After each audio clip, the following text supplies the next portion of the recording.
promise I'm actually doing a live stream today.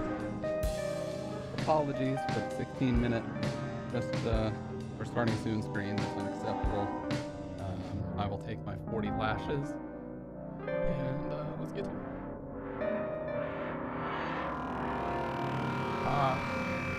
Silent surface. Whoa. Dude, my shit is so delayed. What the?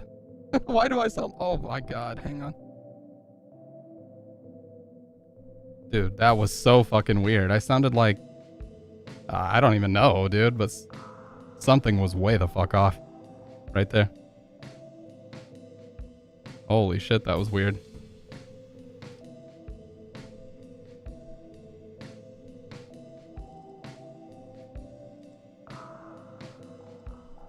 It had me up-pitched. It sounded like I was about to cry. Like, what the fuck? What is going on? But we're fixed now.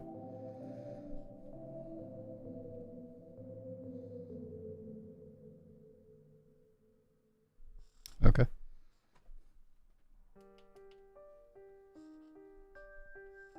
Okay.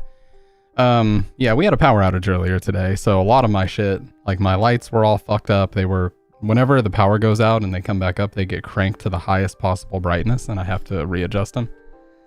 So that's why that part was weird. But just talking into the thing, it seriously sounded like I was having an emotional breakdown. I have no idea why. It was doing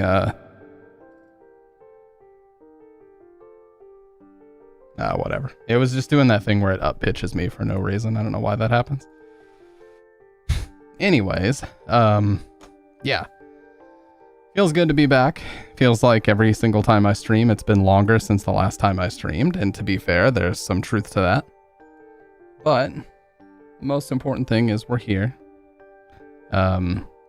I've been hitting the gym harder than ever before these past several days. And we're making really, really good progress. So I've just kind of been in that mode. Last stream was awesome too because we ended up making so many, I guess, React Andy videos. I guess that's what they call them. That's what the kids are calling them now. We made a lot of progress on some backlogged videos that I've wanted to watch for a while, but man, some of that shit was crazy. Let me see.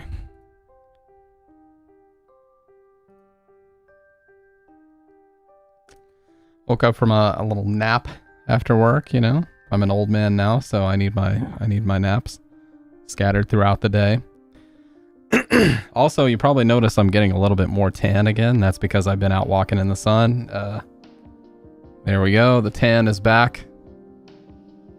Big time. So I actually don't look like a fucking pale goblin anymore. That just is a fucking bedroom dweller at all times, sitting here on the computer. You know, we're starting to get out, getting a little bit of a walk in every now and then. Highly necessary and highly recommended. I was, you know, keeping up with the DSP, the never-ending DSP drama. Apparently, some detractor and or troll got into his Walmart.com account and canceled his Switch 2 pre-order. So he's been melting down about that for a week. It's truly incredible. But not surprising. That much I will say. Okay, I have coffee here. I know I probably sound a little out of it.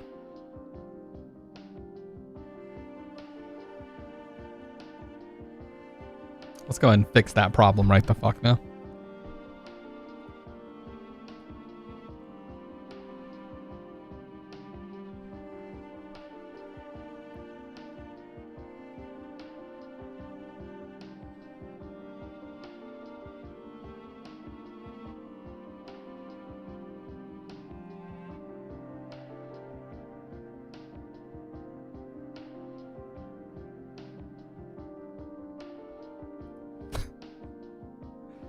Oh my god.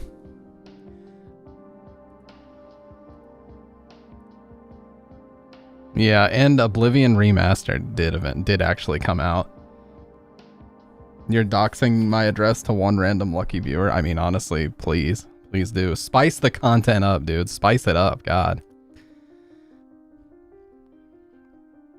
So this Oblivion remaster, why did they blatantly use AI in so many different places? I don't know if you've seen Reddit recently, the front page of Reddit, if you've browsed it. But they definitely used AI. I think the Dead Rising Deluxe remaster was one of the most blatant examples. That one was bad. Oblivion remaster AI screenshots.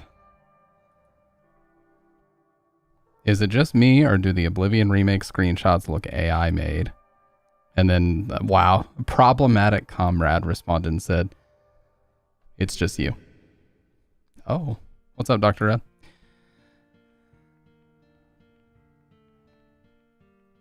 Of course, now that I say it, I won't be able to find the fucking screenshots at all. Totally exonerated. Yeah, on all counts, dude. It doesn't look bad, it just looks weird. It doesn't look like the Uriel. When I saw Uriel Septim in the remake, I'm like, what is going on here? Yeah, the faces are all like scrunched, really weird. You know, it's like they took the faces and just crushed them vertically to make the new ones.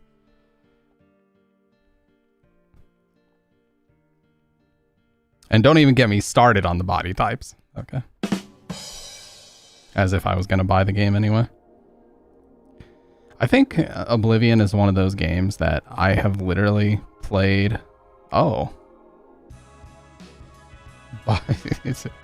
I think Oblivion is one of those games, much like Resident Evil 4, where I've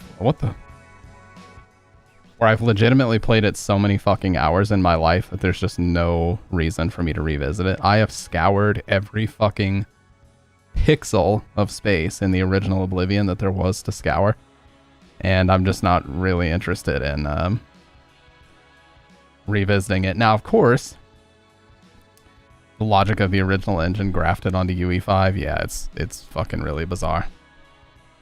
Yeah, and I saw they kept that re-record where the lady's like, oh, let me do that one again, you know, where she said, I heard that the thieves broke into the Arcane University, or whatever that line is.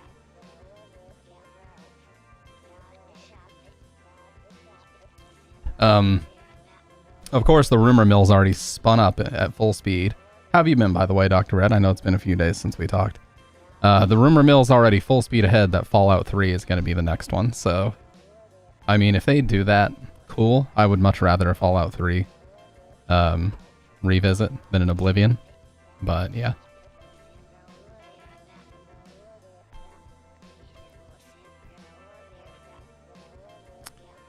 Morrowind, I think, actually deserved one. Morrowind kind of needed the update a little bit more, but I'll be honest, I think Oblivion is a stronger game. Just quest-wise, you know, a lot of different things. Yeah, Morrowind needs to be completely stripped to bare metal and rebuilt. Yeah, Morrowind's combat does not hold up at all. It does not. And anybody that would tell you it does is just hooked on copium. You know, you heard of hooked on phonics? How about hooked on copium? Good. Been playing Dragon Ball Z Kakarot. It's pretty good. I wish it was a bit less scripted, though, for an RPG-ish. Still a lot of fun, though. Dude, Dr. Red, I've actually been watching some of my broadcast audio Dragon Ball Z episodes here lately. They're fucking awesome, man. Of course, I can't stream them because Christopher Casting Couch Sabbath, who works at Funimation, would immediately have me reprimanded for copyrighted material that Funimation doesn't even technically own. It's Toei, but that's a whole other conversation. It is, dude. Remember when Frieza kills Krillin and then he starts singing Pop Goes the Weasel? Now that was some good writing. I know people that have lost many hours over multiple gen systems on Skyrim. You got ads? Oh. Yeah, and there's a fucking part where they're fighting the Ginyu Tokusentai, and Jace makes a joke about them running out of gas on the way to Planet Namek in the early dub, like the Cartoon Network Toonami version. It's so fucking bad, dude. Listen, I'll give them credit. The Dragon Ball Z Kai dub is really good. One of the biggest improvements is when Vegeta fights, I call them artificial human because, you know, android is the American term. But whenever Vegeta fights artificial human number 19 and he grabs his hand and he describes what the hand does and he's talking about it, the Dragon Ball Z Kai dub of that was done very, very faithfully.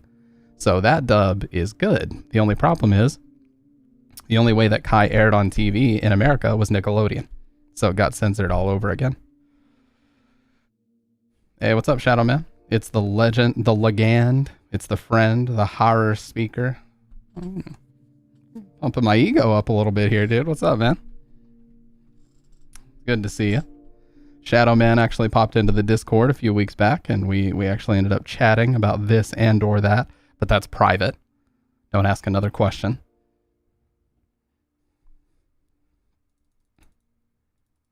Frieza and the Kai dub is very good. Yeah.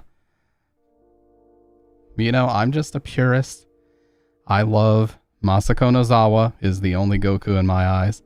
Oh, you got me flustered out here. Teared up a little bit. Anyways, yeah, Masako Nozawa is the only Goku in my eyes. Ryo Horikawa is the only Vegeta. And it is what it is. Masako Nozawa is also the only Gohan and Goten. And it just is what it is. Okay. I won't accept any other answer. How's Snickers, Chan, and Zero Sama doing? They're doing good. They are doing very good. We were supposed to have an apartment inspection happen like 2 times last week. They were supposed to show up, and then today they were supposed to show up. They didn't do it at all. So I guess they just completely forgot.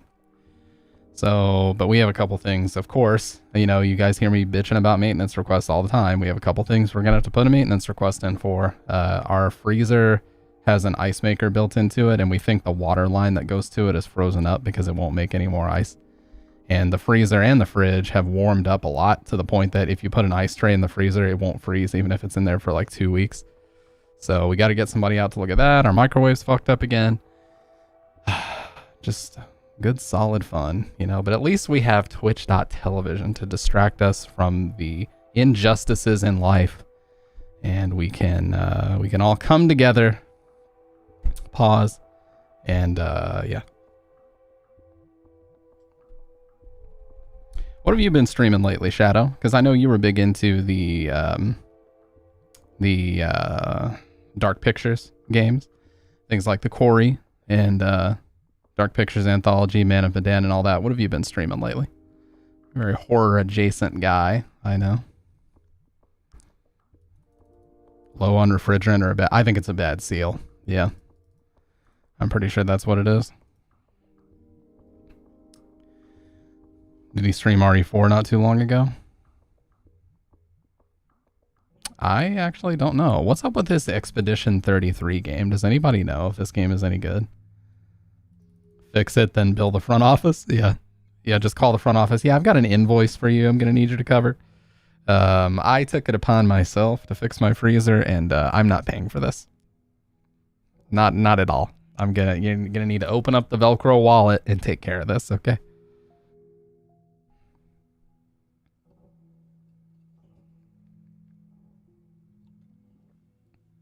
And tell the landlord that she needs to start looking in the couch for some spare change to pay for this bill. I will say, I get why they do it, because they have, you know, it's like the Rick from Pawn Stars thing, like the whole I gotta make money too situation. But when you have a problem as simple as needing like a flapper in your toilet replaced, if you guys don't know, the flapper is the thing that keeps the you know, when you flush the toilet, the water refills and then it stops after a certain point. The flapper is what makes sure that the water doesn't run any more than it has to. And if you live in an apartment where you pay for water, that's super crucial, because if it's not working correctly, then it's just going to keep running and it's going to run your water bill way up. It legitimately takes $20 and about 5 minutes to fix this. But if you were to call a plumber to do this, they would probably charge you several $100s. No exaggeration, they really would. Yeah, Expedition 33 is an RPG that came out like actually 2 or 3 days ago, and everybody's been raving about how good it is. So I don't know.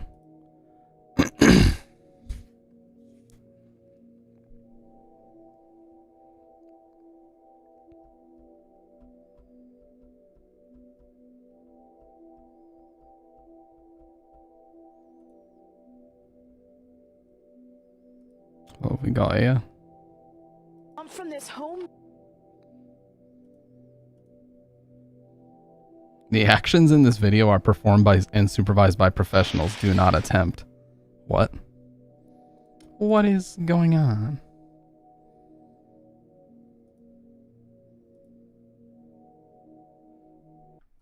Police say 25-year-old James Sester jumped from this homemade wooden platform off this 30-foot bluff. Police call this location unsafe and poorly operated. The sheriff even says he wants to shut it down. But the owner, Charles Womack, says he's not going anywhere. I'm just trying to help these high school kids and college kids because they ain't got no money. Police say 25-year-old... What the? What? Is that real? That's unedited audio? What the fuck? Yeah, like the actual real life Herbert? No way that's not edited audio, right? That was questionable, dude.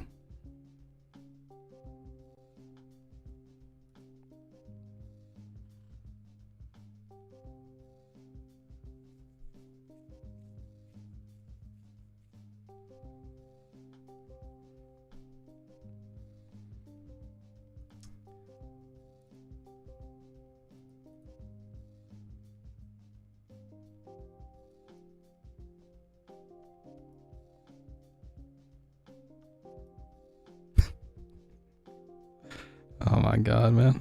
I was gonna say something dumb and I stopped myself. Sometimes you just gotta. But what I am here to say is, what exactly are we gonna do as far as Nightmare Fuel tonight? I'm sure there's some chilling scares videos we haven't watched. There might even be a brand new one. Phasmophobia. Phasmophobia was an interesting one, man. That like took over the Phasmophobia took over Twitch.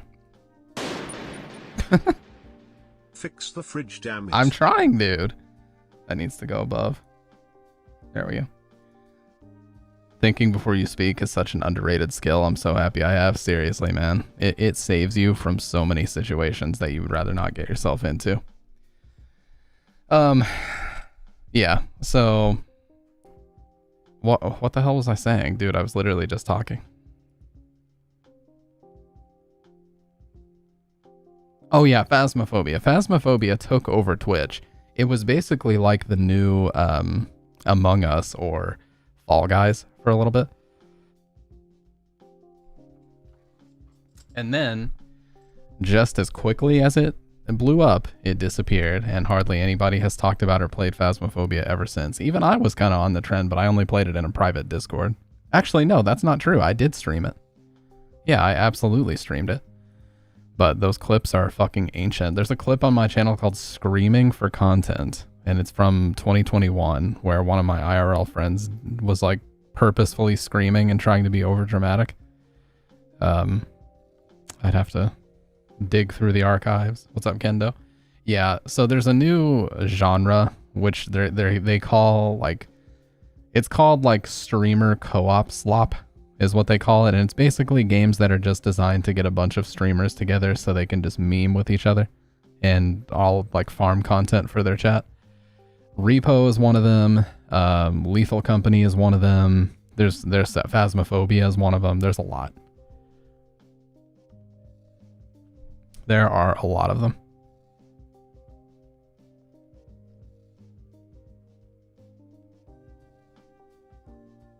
Oh my god, not again, dude. I'm too quick with it. RE6? Well, RE6 you are limited to 2 people after all, so it's not quite that bad. But yeah.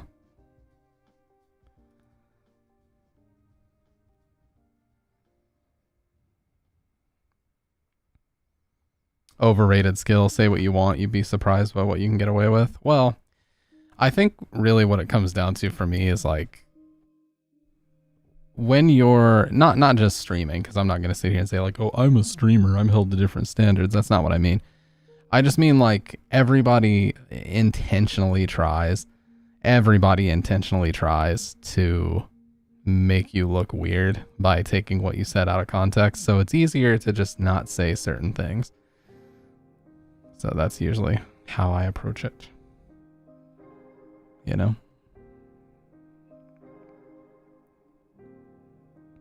It's usually just how I approach it.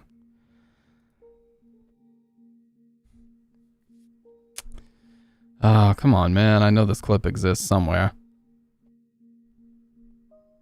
Come on, dude. Every YouTuber... Oh my god, these clips are so old, dude. Why did YOLO make a clip of something that he just put ... okay? I do. I just have to take it up the ass. Oh, okay. I see what you did there, man. I see what you did there.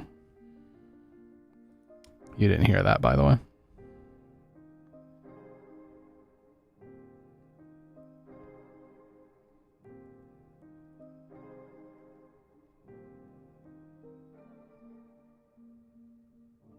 Oh yeah, so Twitch actually added a really good feature where now you can just search for your clips by category, which means game, basically. So you can now search for your clips just by seeing what category they're under, which is awesome. Like, that's a great update. So that's what I do now. I just search by the game, and then it's way easier to find shit.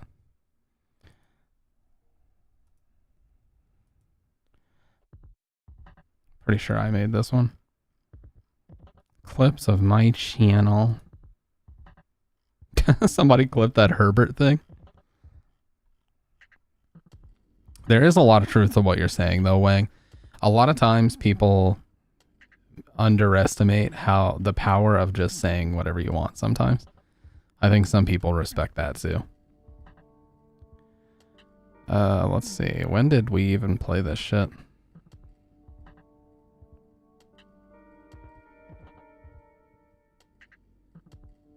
In general, in any situation IRL, maybe online, you might want to be safe. I couldn't stream. Yeah. You know, you're not the first person to tell me that. There's a few people in my community that are like, dude, I could never stream because I would get canceled in a week from some of the stuff that I like to say. I'm like, okay. Not saying you're saying that in terms of like slurs or whatever, but you know, some people are just a little too open and honest about their opinions of other people. And it is not conducive to being on camera on Twitch. It's one of the things that would get clipped up and they would just fucking get the pitchforks out and the mob would be after you, you know?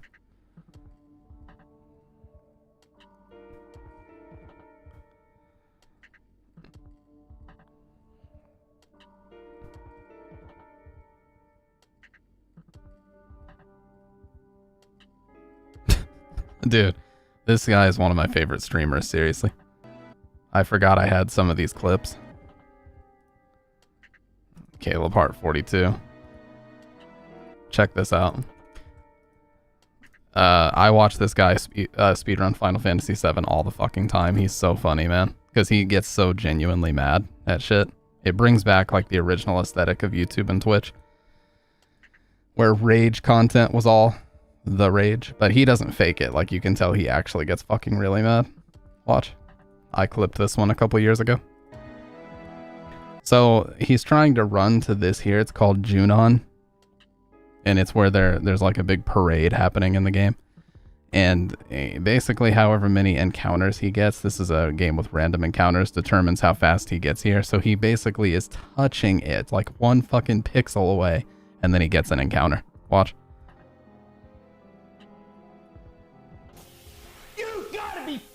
Kidding me, dude? Why? Why? What a joke.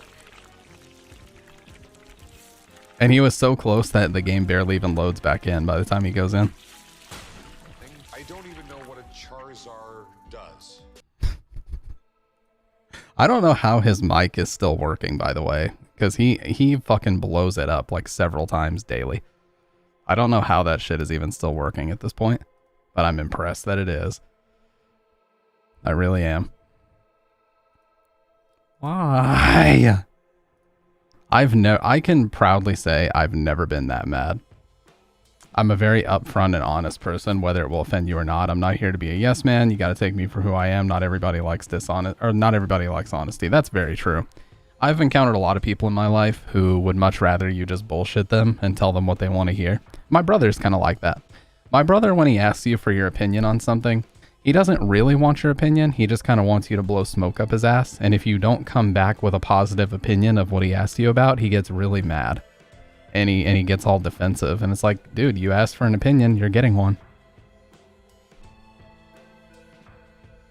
Like, what do you want from me? I gave you exactly what you asked for, which was an opinion. You didn't like it, okay. But that's exactly what you wanted.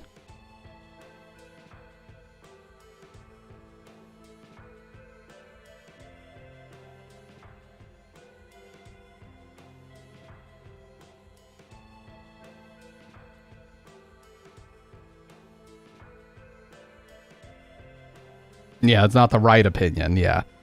It's like, come on, man. I would respect you a lot more if you said, do you think this is good? And I just straight up said, no, I don't. I don't think this is good. And he's like, you know, what should I change, you know? If I ask anybody about, you know, streaming, content creation, whatever the fuck, if I ask them, like, do you think this is good or not? And they come to me and they say, nah, this is actually not good. I don't immediately go, oh my, how could you say that, dude? No, my first immediate question is, well, what about it don't you like? You know, so I can kind of get a gauge of what they're thinking and why they would say that. I don't need you to blow smoke up my ass, seriously. I subscribe to the Gordon Ramsay mentality of all I need to hear from people most of the time are negatives. If you're doing the right thing, you typically won't hear much criticism. It's very true. He talks about that in relation to the restaurant business, but it is very applicable to content creation. If you're doing a good job, you typically won't get much criticism about what you're doing. So if you are getting criticism, maybe that's a sign that you should look into what you're doing and maybe change it or fix it, you know?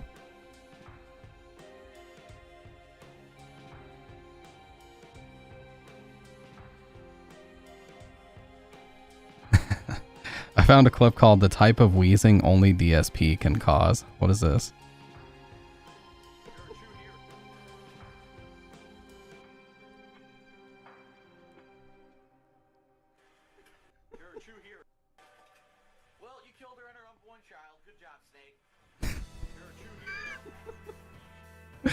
Oh my god, I just remembered this.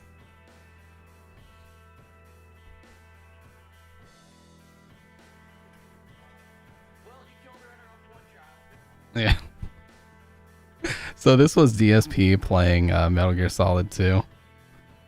This was, no, this is Darkside Phil playing Metal Gear Solid 2. So he is an idiot and he doesn't realize that Snake is using tranquilizer rounds here. So he just says, well, you killed her and her unborn child. Congratulations, Snake. You're a true hero. Man, this is an old clip. Well, you killed her and her unborn child. Good job, Snake. You're a true hero. Alright, so I've been messing around. Oh my god, I forgot I wheezed that hard. Holy shit. Alright, so I've been messing around a little. Oh my god, what an idiot. You bought 2 Switches even if Stamp doesn't give me his approval. You have my approval, dude. Scoop up those overpriced Switches, dude. You do what you need to do. Can you guys believe I'm still using this exact mic, by the way? I have not changed microphones. I have stayed loyal to this one. And not even, like, I haven't even switched. I own a couple SM7Bs, but I haven't switched. This has been my SM7B since late 2019, before I even was on camera doing shit. I canceled the first one from Walmart after I got one on GameStop just for my pro points, dude. Did you hear that Walmart was auto-canceling people's pre-orders if they pre-ordered 2 consoles? because they actually had like in the fine print, they had a thing about 1 console per household. So if you placed a pre-order for 2 systems, they would cancel it automatically because you were in violation of that. Dr. Red, look at this clip, dude. You made this. You made a clip called "The Type of Wheezing Only DSP Can Cause." Watch. You're a true hero. Well, you killed her and her unborn child. Good job, Snake. You're a true hero. Alright, so I've been messing around a little.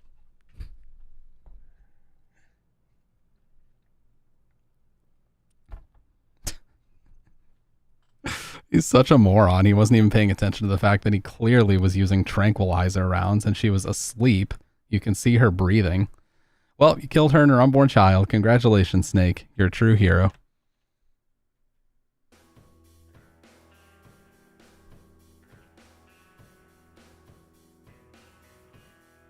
Oh, dude, I found this. Dr. Red, can I show this ancient clip of you playing Earthbound with your orange screen? Because I clipped this. It's called Gotta Get Checked In With It. Yes? Alright, check out this clip of Dr. Red playing Earthbound on February 4th, 2022. Now this is a throwback right here. It is a very old clip. Let me take out these blobs. Dude, it's only in my right ear too. What the hell? Let me take out these blobs. I actually dumped the cans in recycle. No, it's liquid death, dude. I think me and Mag Gotta were in the get chat. checked in with it. Because if you're not checked in with it, you never will be, dude. Dude, why did I stop saying that? I don't even remember where it came from, but I need to bring that back. We got to bring back checked in with it, dude. We got to bring that back. That was like that was my claim to fame, dude.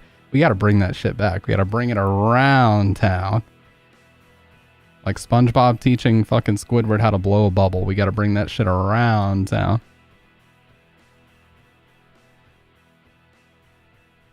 I love going back through these old clips, man. I really do.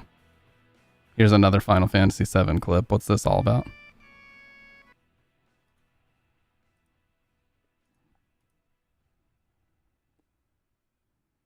Oh. New camera. Oh my god, I have a clip from the first day I ever used this camera. Holy shit, man.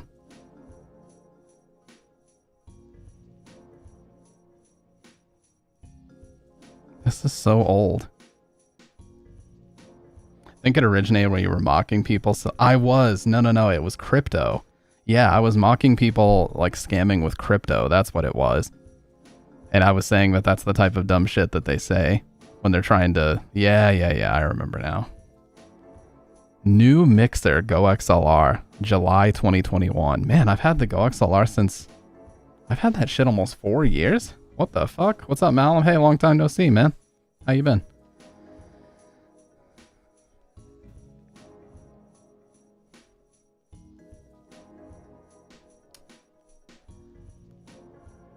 But yeah, I can't believe... Dude, seriously. Busy with work and school. I've been hitting the gym super hard, man. I really have. I've been going ham. Oh my god, these clips are so old. We were just taking a little stroll down memory lane, if you will. I was looking at some old like 2020 and 2021 clips, you know, going back to the early days.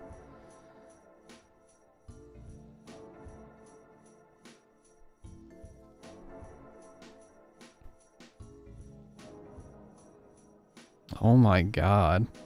Dude, it's always the only exercise I get is working on my house. Hey, that's still good though. See, my job is very sedentary. Stamp's looking really skinny. I was typing that before you were talking about. Oh, seriously? I appreciate that, man. No, I've been in the gym hitting it hard lately. If you want to see a big difference, let me show you some of my old clips. Holy shit, dude. I was shopping in the Husky section of Sears, if you know what I'm saying. But yeah, I've been out walking a lot. I've been in the gym a lot. I've definitely been losing weight, no question. Let's see. Yeah, I just have a very sedentary job, so I kind of have to create those opportunities for myself to get that in. I appreciate that, man. Yeah, I have a little more of a fucking tan going on now too, because I've been out in the sun walking a bunch. Yeah, head's still the same size. Yeah, I know, but like I had super chubby like jowls before. Like it actually looked like I was holding my breath all the time because my cheeks were kind of chubby in the old clips, you know what I'm saying? Like look at this old clip from February 2021. I think I was actually at my heaviest during this time. Poor mild eagle Leroy Jenkins is the URL. Look at this. That was, I think, when I was at my heaviest. I was really pale at this time, too.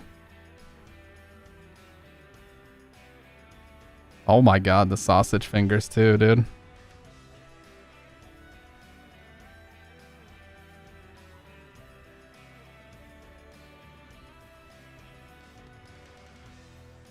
Ancient history, man.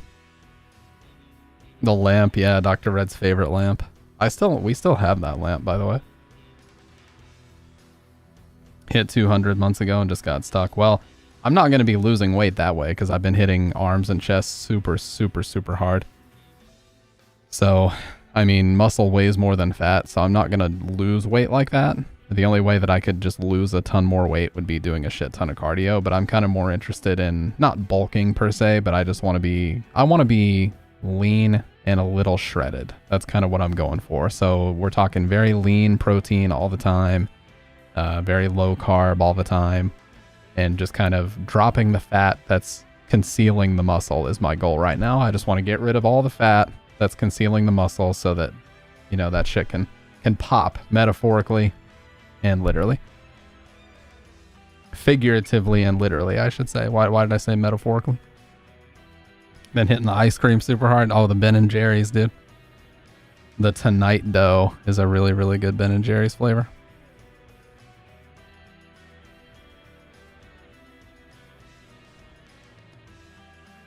Wow, my thank you for 200 followers stream, April 2021. Holy shit, man.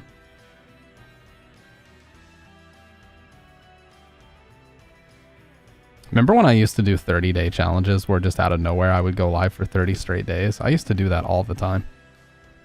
Yeah, bro, I don't think I can do that anymore. I probably could if I really applied myself, but yeah. That was tough. Very, very tough. Eat one meal a day, then lots of snacks before bed. It's a curse. Yeah. See, that's my biggest issue is like, I'll do well all day, and then it'll be, 10, 11 p.m. on a fucking Friday night. I'm sitting here chilling. I'm not streaming or something, and I got nothing else going on. And it's like, I'm kind of hungry right now. I could just easily pull up my fucking DoorDash app and get me a milkshake, just some dumb shit. It's really dangerous, dude. Girl gets high and goes shopping, gets all shit food. Oh, yeah. Like chips and, fucking muffins. And, Bridget made some muffins and I absolutely obliterated them today. I'm not ashamed to admit it. But, yeah, I have to limit the sugar intake a lot because sugar messes with me bad. And plus, I'm just hyper paranoid about getting pre-diabetes or being diabetic in general. So I always do my best to limit my sugar intake because of that. I just want to make sure I'm never, putting myself into a position where I might be pre-diabetic. Because the last thing I ever want to have to experience is a life where every single thing I eat, I have to calculate how much insulin I have to stick myself with. You know what I mean? Fuck that. I understand for some people it's genetic. And it's not always brought on by high sugar intake, but you can certainly prevent it. I live a block from a Steak and Shake and like a mile from DQ, Culver's in any direction. Oh, God. That's tough, man.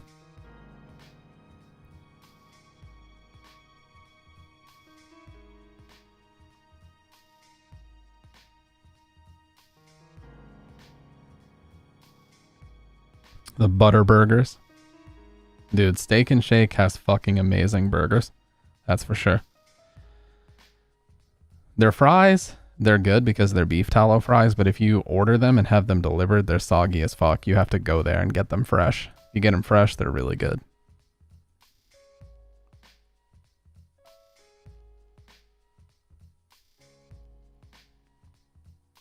All right. So, do we get into some nightmare fuel? Is that what we do? Ladies and gentlemen, is that what we do? because I think that's what we do. You just get shakes. Dude, Steak and Shake has many. I think my favorite like fast food shake of all time is it's very simple. It's just a Dairy Queen Oreo Blizzard. Something about the combination of the cookie pieces and the cream on the inside of the cookie mixed with the soft serve is just like perfect. It creates the perfect combination. You eat it with the red plastic spoon always, and it's just fucking really good.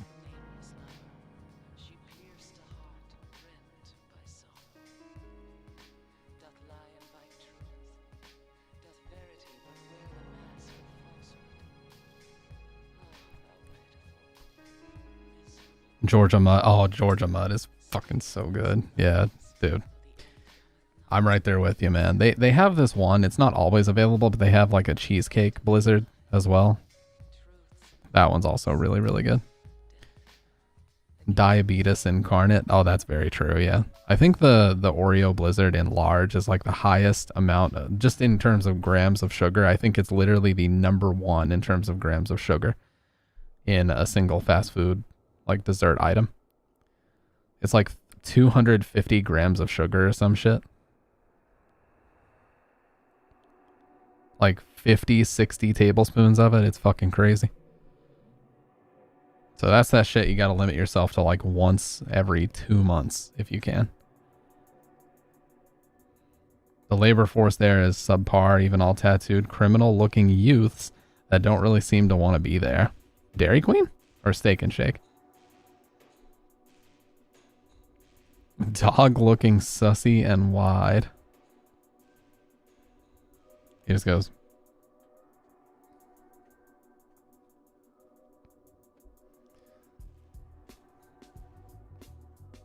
Let me blow my nose really quick, and then we'll get into our first video. Essentially drug users. Dude, we need to watch that video. Let's watch that DSP video about his Burger King trip where he had essentially drug users. And then we'll get into the nightmare fuel. Although watching DSP is kind of a nightmare in and of itself. The Steak and Shake. Dude, look how high quality that chat is. Holy shit. It's so high quality. Look at the resolution on that chat, dude. That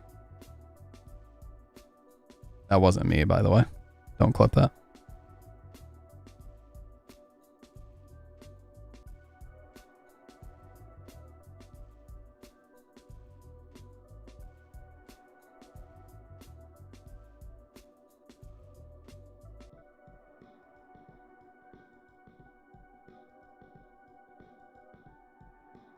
Dude, at first I was so confused what you meant by the vid, but I know you mean COVID now. Yeah, there was a lot of Walmarts that used to be open 24/7, and after COVID, the main crux of COVID hit. Now they close kind of early.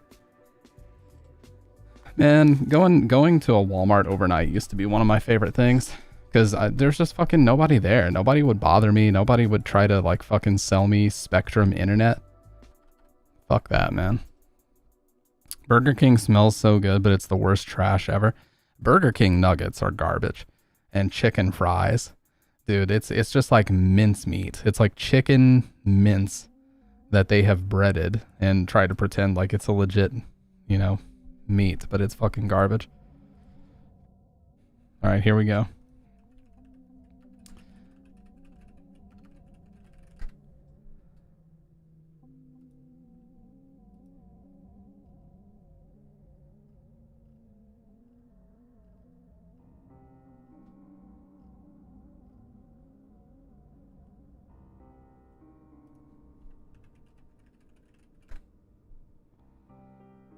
Chicken sandwich.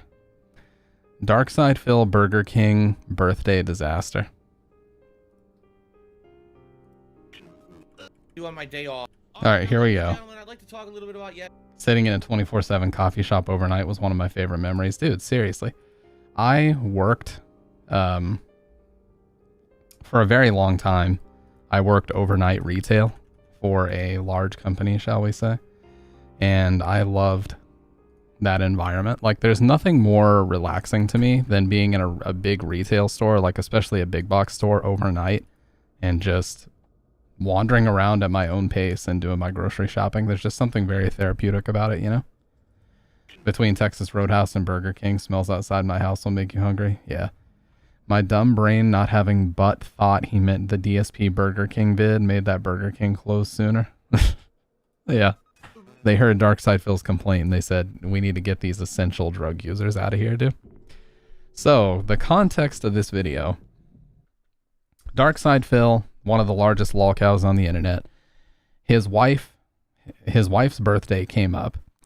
And he comes back to the stream after his off day, which was a Thursday. And he tells the chat that there's just this crazy story that happened. And somehow this crazy story took place at a Burger King. And when his chat pressed him to explain what happened, this is what he came back with. All right, so I hope that you guys are ready for a story. You ready for story time? Or should I just skip it? You don't care about yesterday. You don't want to be entertained, right? You guys aren't here for entertainment. You just, you know, serious business. So you don't want to hear the story about yesterday. All right, forget it. I'm not going to tell the story. No one wants to hear it.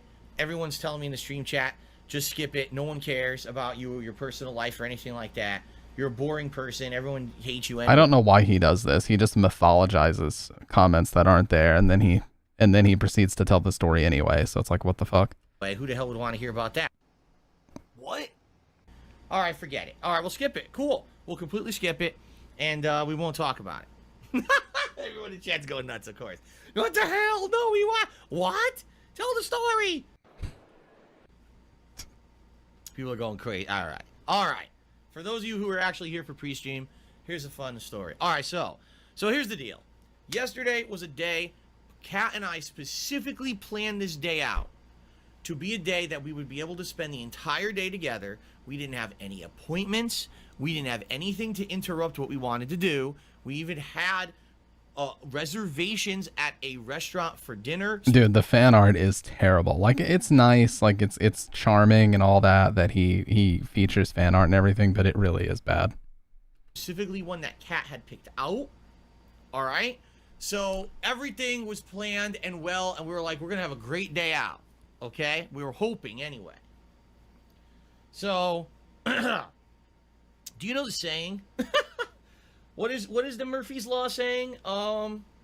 If anything can go, a place that we've been going to eat recently on our date. By the way, most of any of these rants that he does, you might as well just go ahead and put it on 1.25 speed. Otherwise, you're just going to be banging your head against the wall. Off for like breakfast. And it's a really nice place because it's a throwback place to, like, I've been telling my wife, it really reminds me of the diners I used to go to when I was a kid. I used to go to a place called Friendly's with my mom when I was a kid. My mom and I would have days out where she would just go out and she had to do a lot of shopping or whatever. Sometimes we go to the mall together, go to the movies together.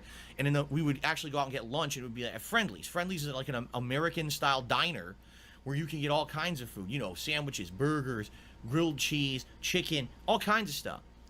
And I liked it because it was sit down in old-style booths. And you could get shakes. They had amazing milkshakes and stuff, okay? So I used to grow up going there. So there are places out here. There's one place in particular we've been going to recently for like the past... I had to tell somebody I've known for 20 years to stop being a bitch and quit crying to me about how bad your life is. You made all the decisions that got you there, and what I'm supposed to feel bad for you. Fuck off. Yeah, you know, some people, like you were saying, cannot handle that level of honesty. Gordon Ramsay, again, not to harken back to him, but he encounters people like that all the time. He lives his life by a very different tenet than a lot of people do. A lot of people would much rather be lied to and just live in delusion and be happy to be lied to. But I don't agree with that, because again, if I'm doing something that makes me look like a fucking idiot and I'm not realizing it somehow, I would want you to tell me. Gordon Ramsay lives by that tenet of just brutal honesty. Like, you're fucking really terrible at running a restaurant. You need to improve this. You need to improve that. And some people get so upset about that, they like lock him out of the restaurant and don't let him back in. So yeah, I'm sure the friend you told that to is probably like, oh my God, you stabbed me in the back or this, that, and the other. It's like, man, no, I'm telling you what you fucking need to hear. How many whales does DSP have, or do a lot of people really send him money? So here's the interesting thing about that, Dr. Red. As far as we know, like we, as if I'm part of the DSP troll community, I'm not really. But as far as the detractors can tell, there's like less than 10. And one of the biggest ones is a person named Only Iced Coffee, who I don't know how they have all their money, but Only Iced Coffee must be a multi-millionaire because they've been making alt accounts and donating to Phil like 10, 20, 30, 40, $50,000 over the years. No joke. So Only Iced Coffee must be like a multi-millionaire or something to have all this expendable income. Oh, they said you're not a good friend. Well, see, I have the opposite mentality. If you sit somebody down and tell them exactly what they need to hear, I think you're being a very good friend because you're willing to risk hurting their feelings to tell them what they need to hear. If somebody felt the need to sit me down and say, Stamp, you're fucking up because you're doing this, that, or the other, unless they're just being an asshole about it or they're approaching it in a way where other people don't even agree with it, that's one thing. But if you're just telling somebody to hopefully improve their situation, that's a good thing. I think that's being a good friend because a lot of friends would just let them suffer and just move on. Month and a half, 2 months on and off we go there. And it reminds me of old school Americana dining, like old diners. All right. We love this place. We love it.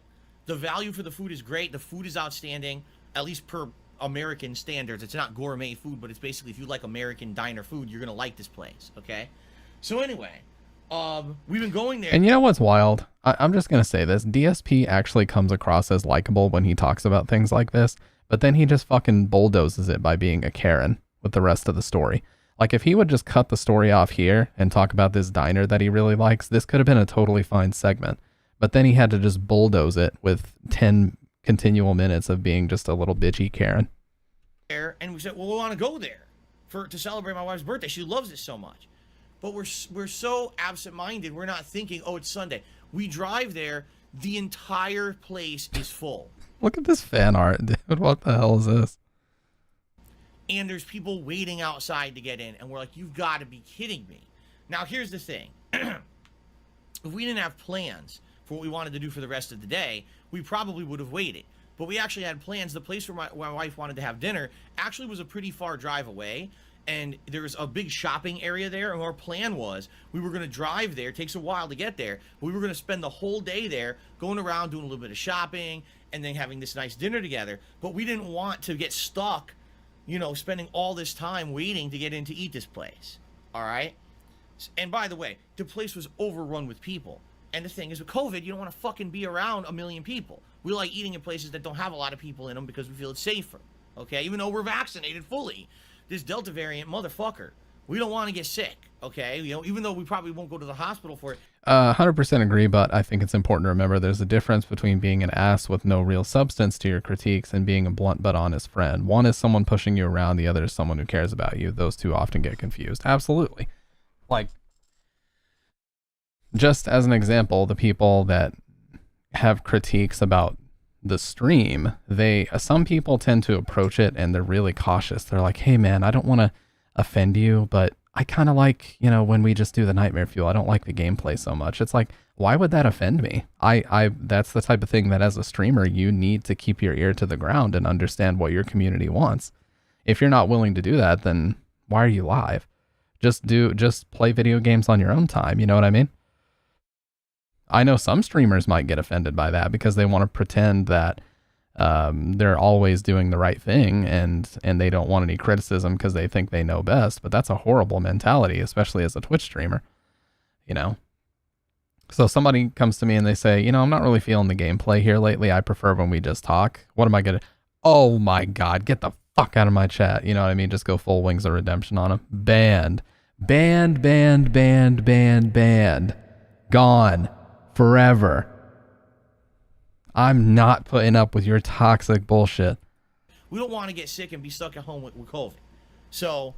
send the conversation. You can be the judge. Yeah. We said we're not going to do it. Now, on a whim, we very foolishly did something we should not have done. We said, what is near us right now that we can just grab any food to put something in our bellies, and then we can drive out to this area where we want to spend the rest of the day shopping and everything.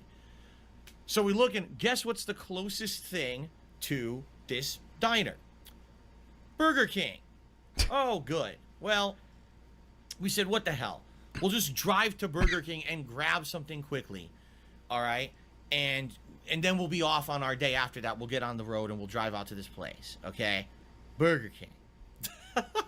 So, we drive 1 block to Burger King. All right? As we're at this Burger King, we firmly realize this is not the kind of Burger King that normally we would want to go to.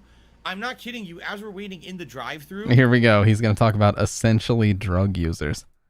there are essentially drug users in an alleyway next to Burger King doing drugs, like plainly in view of us. We're staring at them like, that guy's shooting up. Yeah, right in front of people at Burger King. People are shooting up. Like, oh, this might be a problem. Well, we better just get our food and get the hell out of here. Okay? So we order. Now, what did we order? My wife wanted to get a original chicken sandwich. And Phil got the chicken sandwich. Combo. She likes the original chicken sandwich at Burger King. So she ordered that as a combo. All right? I ordered something that I hadn't tried yet. The chicken sandwich. They have a new chicken sandwich at Burger King. And they have 2 varieties. They have a regular, which is like lettuce, tomato, onion, and mayo. And then he has this uncanny ability to stretch out the most mundane, nonsensical stories into these just fantastical tales with twists and turns. It's like, dude, you pulled into a drive-thru, you got a sandwich you didn't like, end of story. But he somehow stretched this into a 12-minute fucking diatribe as if it's just this, you know, fantastical, mythical story with twists and turns. It's so insane how he does this. Have one that's the spicy version, which is supposed to have spicy sauce and some other kind of sauce on it or something. Okay? So we order, fine, okay? And we drive to a safe area. We get the fuck out of there. All right, seriously, we get the fuck out of there. And we're like, yeah, I don't know what it is, Malum, but like I think sometimes he just stretches out these stories for content. He's actually had so many segments where he just bitches about like a single DoorDash delivery for almost half an hour to an hour when he has nothing else to talk about. It's insane. let's eat somewhere safe quick, because the thing is, Burger King doesn't have the doors open. Now, we don't know if they don't have the doors open because of COVID or because there's fucking druggies in the alleyway next to them shooting up. Maybe the druggies keep going into their store to shoot up and shit. Because that could be. It could be, oh, we want to do somewhere safe, so we go in their bathroom and start shooting up drugs. Who knows, right? This obviously is not a good part of town. So, we Where'd drive that to theory come safe, from? or at least we think it's safe. And we open our food and we're going to eat. Okay? So my wife starts eating. Her food seems good. She's like a little dry, but what are you going to do? It's Burger King, right? So I open up my bag. I eat a fry. Burger King fries are kind of crappy. I never really liked Burger King fries. And you know, the early 2000s, their fries were good. They used to have potato skins on the fry. Then they tasted good. But I've never been impressed with Burger King fries in the last like 10, 15 years. They suck. Okay? So finally I go to grab my sandwich. I'm like, what the hell? I'm like, what the hell? He said that so dramatically, man. So finally I go to grab my sandwich. I'm like, what the hell? I pull my hand out of the bag. My hand, all right, is completely covered in sauce. So what they did, they completely soaked the sandwich in sauce. What they do with this chicken sandwich is they wrap it in wax paper and then they put it inside of like a foil bag. So I opened the foil bag and I just put my hand in to grab the sandwich and I was like, what the fuck? Okay, now I'm in a car. I'm not at home. I don't have a ton of napkins with me. I don't have It's completely covered in sauce. To wash my hand, right? This is me in a car. After this meal, we're about to drive a ways to go spend a day out. Nice for my wife's birthday. And I'm like, what the fuck is this? So I pull it out. I'm not kidding you. The entire wax paper was wet. There wasn't, like, it wasn't dry at all. I'm trying to unwrap the sandwich, and I'm getting increasingly covered in sauce. It was the most sloppy, nasty fucking thing I've seen. Now, ladies and gentlemen, normally I would just tell the story. This was so bad. By the way, he was a 40-year-old man complaining like this. 40. I took a picture because I immediately said, I am going to complain about this. I can't believe what I'm seeing. This is the most revolting thing I've ever seen. So I have a picture for you. Well, he definitely lied because he said every last bit of the wax paper was wet, and you can blatantly see that that was a lie. There's no, this part of it's not, this upper left part of it's not. All this is clear, all this is clear, all this is clear. So he completely lied. Just now he over-exaggerated by saying that the entire wax paper was wet. So already he's full of shit. That was the sandwich that they gave me. What you're seeing right now is what they gave me at Burger King. Okay. That doesn't even look that bad. Dude, all I do when I get a sandwich like this, I just take the top bun and I just kind of press it in. And then I just wipe it on the paper that it's wrapped in. If I don't want that much sauce, you just press the bun down, you take a lot of it off, and then you just wipe it on the paper. And, you know, bundle the paper up, put it in the bag, and you're good to go. Like, what is he talking about here? This is the most non-issue I've ever seen a 40-year-old man expand into a 12-minute segment. Yummy! It looks like it came out of someone's asshole. It looks like someone who had a giant festering zit popped that fucker right onto the sandwich. That is what they gave me. Okay, like what? Seriously. Oh my fucking God. I mean, do I even have to describe it any, like, do I even have to say another word about it? Okay? So I couldn't eat it. I mean, I'm not even kidding you. That bun is covered in sauce. Like, everything I touched, I got sauce on me. I just couldn't. How was I supposed to eat that? Right? Very easily. That is the most revolting thing I've ever seen in my life. I mean, it might tasted good. I don't know. Look at that. That's vomit-inducing. Like, I got sick to my stomach looking at it. All right, so I threw it out. I couldn't eat it. I took a picture. I threw it out, and I immediately went to Burger King's website and filed a complaint. I said, "Are you?" Now, this is a guy who says they have to get to where they're going for Kat's birthday. He's wasting time on his wife's birthday getting with Burger King customer support on their fucking website to probably open up a chat. For what reason, Phil? You want a refund on this? Just go. You could very easily just go back to the drive-thru, but of course he's going to say, but there were druggies. You out of your mind? You expect me to eat that? Like, it's not even edible. Look at that. It's everywhere. It's cut. No, see, someone just said you hold it in the wrapper. Look at the wrapper. The wrapper is soaked in sauce. There was no dry part of the wrapper to hold on to eat it. That's just a lie. Right here, right here, right here, right here. What the fuck is he on about?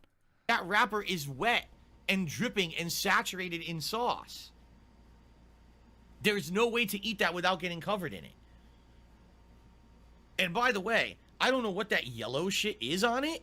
Mustard, probably. God. Like, it doesn't look like mayo. I don't know what it's supposed to be, but that is nasty shit. Like I said, that looks like a zit. That someone was festering zit and they went and it squirted all over the sandwich. That is fucking nasty shit. Why would I want to eat that? I know a guy that got someone fired from Popeyes. Oh, I thought you were going to send me, I thought you meant you were going to send me that conversation, but if you don't want me to, I mean, obviously you could censor the names and everything, but, or I could just not show it on stream, but yeah. It's the hot, yeah, it's like, dude, it's just fucking hot sauce. Like, there's nothing on this that is quote unquote revolting. He's just being dramatic. Yeah, right? So anyway, all I had for my meal yesterday was fries. I'm serious. I threw out the sandwich. I couldn't eat that. Poor DSP. So all I did was eat the sandwich. That was it. And we drove away. We had to go on. You know, we had plans for the day. And I did complain. And I have written back and forth with Burger King twice in the last 24 hours. Basically, they apologized. I sent them the picture, and then they really apologized and said that they're going to basically get this restaurant in contact with me. Essentially, what's going to happen is probably the manager of the store will apologize and be like, oh, here's a few free credits to come and get free food. Oh, I got you. Do you really think I want to go back to that Burger King? Really? Do you really think I want to go there? Where, number one, I have to see people shooting up while I'm buying food. and then I have to try to eat that. By the way, I would like to point out that he continued complaining about this for 2 entire weeks. He would give updates. Guys, I got another response from Burger King, and this is what they said this time. Like, he continued this as if it was some arc for 2 entire weeks. Like, dude, you got a sandwich that had a little more sauce than you wanted, and you didn't eat it. No one gives a fuck. Either wipe it off with the bun, throw it away, whatever, and move the fuck on. Yeah, he allegedly like emailed back and forth with Burger King customer support like 10 times over this too. They gave him a coupon for free food at this one, and then he's like, but I don't want to go to this one. I want to go to another one. You know, it's like just making it a big fucking problem when it didn't need to be. And they were like, well, we can't give you.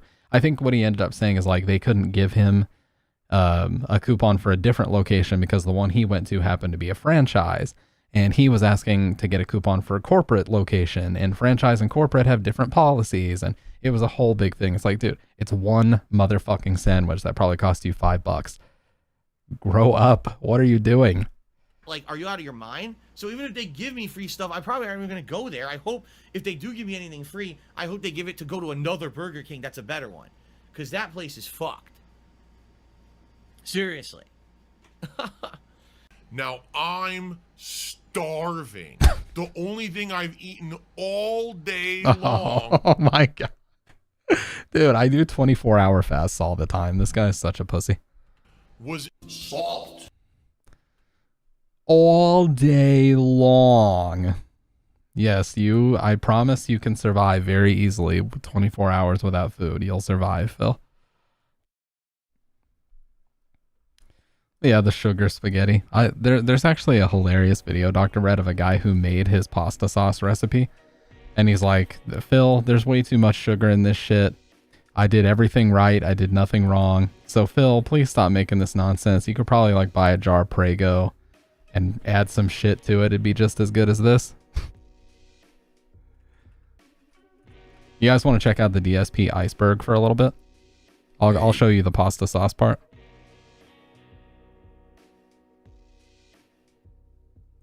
Yes, the DSP iceberg. This is one of my favorite YouTubers named Ex Mortis. Hey guys, X Mortis here. Today we're doing something pretty different. During my time on YouTube, I've seen the popular trend of the iceberg videos take off, and I thought to myself, why don't I do one? And I couldn't think of a more better topic to choose than our boy Dave, the Dark Surfer. Okay, here it is. Here's the sauce part. Seems afraid to show her off around so she can cook and clean for him. Cat, you need to get out now. That place is toxic. Oh, what? I just saw it. The grocery sauce is a recipe. Okay, here we go. Here's the pasta sauce part. DSP's Italian sauce is a recipe that was handed down to him from his mother. I couldn't be bothered to look up the exact ingredients because it really doesn't matter. You're not gonna make it, I'm not gonna make it, because I'm pretty sure it tastes like ass anyway. This guy made it. Well, it's okay. It's kind of mediocre and not really worth 4 hours of sitting, but I did everything correct and I didn't do anything wrong. So, Phil, you spend way too much time making this shit, and I love the way he said that, dude. So, Phil, you spend way too much time making this shit, and I would recommend you don't make this. You could just get a fucking can of Prego and probably add a bit of shit to it and get a better recipe. But oh my God, that's it. I mean, good luck. I did nothing wrong. I did everything correct. Don't make this. You could get this shit wrong. So sitting, but I did everything correct and I didn't do anything wrong. So that's the best DSP quote. Not only did he do nothing wrong, but simultaneously he did everything correct. It's the most lack of accountability answer he could possibly give. Oh, I lost a partnership with like Machinima. Not only did I do nothing wrong, but I did everything correct. So it's like there's not an ounce of plausible deniability. It was absolutely so not my fault that I'm even going to declare that I did everything correctly. It's so fucking absurd, man.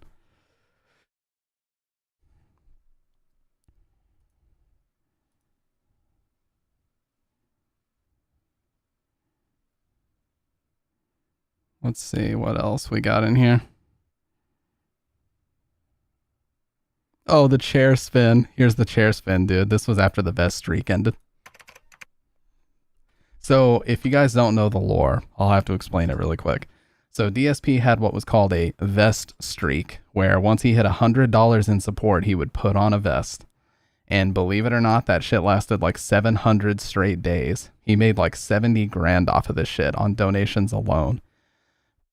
And then when it finally ended, or I forget the exact length of the streak, but it was a really long motherfucking streak. When it ended, he just couldn't get the streak going again. Like all the momentum was gone and they just couldn't get the vest goals happening again. So he started theorizing about new stream goals. And one of them that he fucking came up with was that when he hit $100 in support, he would just spin around in his chair. And then the chat was joking and just fucking memeing on him so hard that he pinned it on his wife.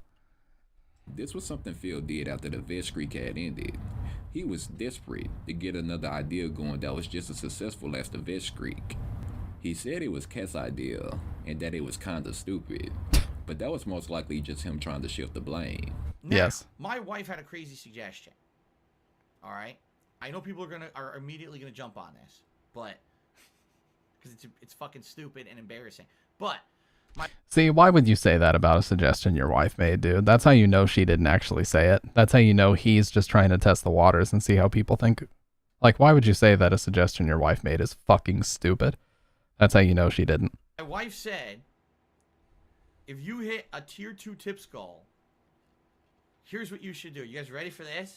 This is her 100%. This was her suggestion. Bullshit. All right, you ready?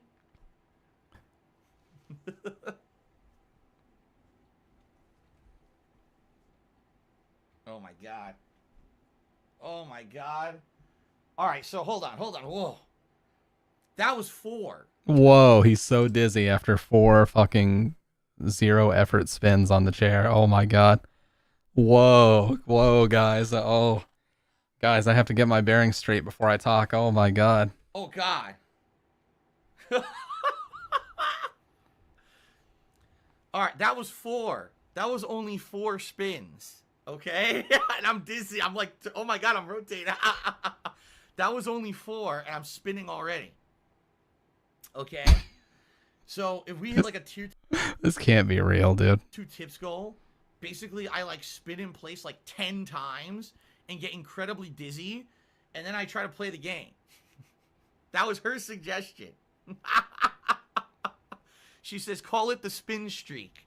I was like, oh my god, the spin streak. You know for a fact he came up with that bullshit. And the one time he did come up with a cool suggestion, or at least a fun one, it wasn't cool, but it was like, it's fun for the chat. He got those, you guys know Bean Boozled? It's like this jelly bean company where they have some flavors that are really good and then some flavors that are just fucking disgusting. Like they have a rotten egg flavor. They have like a popcorn flavor. They have like, it's like the Harry Potter ones they used to have where it's like bogey, like actual booger flavor and shit. And the whole thing about the Bean Boozled is they're all the same color, but you don't know if you're going to get the good flavor or the nasty flavor. So he had this idea where when they got a certain goal, he would get 2 red ones out. And it's like one red one tastes like cherry, and then the other red one tastes like blood. Seriously, that's how the Bean Boozled thing works. So he would get 2 red ones out, and it was like a roll of the dice to see whether or not it was the disgusting flavor. Well, he hits the first goal, he gets 2 white ones out, and then he got one that had rotten egg. That, like the first one he tried was rotten egg flavor, and then he just immediately gave up and said he felt nauseous. And then he was never going to do that again. And he never did do it again. Not a modicum of effort from our boy Philip. He did it one time, he got the nasty flavor one time and instantly gave up and said his stomach felt upset. Oh, well, don't bring up a fucking challenge like this if you're gonna quit the millisecond your tummy hurts. What the hell, dude? What's that all about? The only thing he wants money for is so he can buy fast food. And here recently, Dr. Red, did you see last week he's thinking about doing cologne reviews now? He wants to do cologne reviews. Like, what in God's name are you doing, Phil? Yeah, cologne reviews is what he thinks is going to, like, save the business. All right. Anyways. Oh. Help. Fundraisers. Oh my God. It's also hilarious when he calls things fundraisers and it's literally just donations for him and nothing else. Like, I thought the whole prerequisite of a fundraiser was that it was for other people. I have. All right. So we're getting kind of deep in the iceberg. Let's keep watching here because I know there's a lot of hilarious shit in this video. No idea what this is. This could be referencing the multiple means. I just talked. Jasper 2K scam. I can tell you already what this is. So DSP got a cat named Jasper, and he never misses an opportunity to monetize bullshit. So he basically said that if they hit $2,000 in support, he had a, quote, positive reveal that he was going to show everybody. And people even correctly guessed that it was a cat, and he like shut them down because they hadn't hit the goal yet. And then once they hit the goal, he revealed that it was in fact a fucking cat. I just talked about this one in my most recent episode of my documentary. Jasper is Phil's cat that he kept hidden for half a year before he decided to use him as a big positive reveal for his fans. He made a tips goal of $1,000. Oh, 1,000. Up the line and denying the fact that he already had a cat. He revealed Jasper to his audience, and he was happy knowing that he pulled off yet another successful scam. Planet Jeff came through and tipped him $1,000 during the screen. Oh my God. Now, this was a big part of the scam. Planet Jeff had $1,000 ready to give Phil at any point, so it's a bit weird that he waited until the reveal to tip him $1K. What most likely happened was Phil and Planet Jeff talking about the donation behind the scenes, and he told him to wait until he hit the goal to tip him $1,000. So if you look at it, DSP was gonna hit the tips goal no matter what. He just wanted to squeeze as much profit. Dude, this is the weirdest part about Phil's supporters. They actually coordinate what they like to call behind the scenes, as if it's like a movie set that he's on. They say behind the scenes. They communicate in like these private Discord servers about when they're going to send him certain tips. It's really weird. I don't think I've ever seen this with any other streamer in my life. Like, they donate him money off stream and they coordinate like the timings of when they're going to donate him certain money. Isn't that fucking weird? That is bizarre. I don't think I've ever heard of that with any other streamer ever. From his fans as he possibly could. After Pro Jerry sent out a tweet that was... But yeah, anyway, so that whole situation, that's how it went. Like, he basically held everybody hostage and said that until we hit the $1,000 goal, and he just would not stop harping on it too. He was holding the whole stream hostage and being like, guys, we got to hit the goal so we can see the positive reveal. We got to hit the goal. We got to hit the goal. Just wouldn't shut up about it. So eventually people started donating just to get him to shut the fuck up. And somebody even guessed that it was a cat, and he got really aggressive and was like, shut the fuck up. It's not a cat. Like, you guys think you know everything, God. And like laughed at the guy. And then once they hit the goal, he revealed that it was in fact a fucking cat. Like, what the hell? And that every contribution that comes in is well appreciated, is going to help me get through the next few months. Anyone, please be sure to let me know. This is another one of DSP's obsessive fans.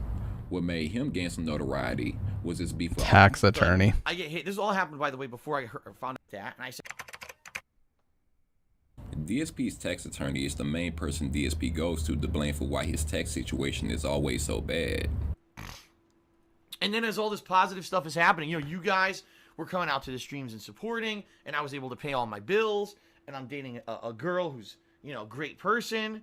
And I'm like, damn, this is all working out perfectly. And then this fucking bomb drops on my head. Oh, by the way, your tax attorney fucked you. You're going to owe thousands and thousands of dollars in back taxes that you should have been paying all along. But your tax attorney... Isn't it so convenient how it's always somebody else's fault?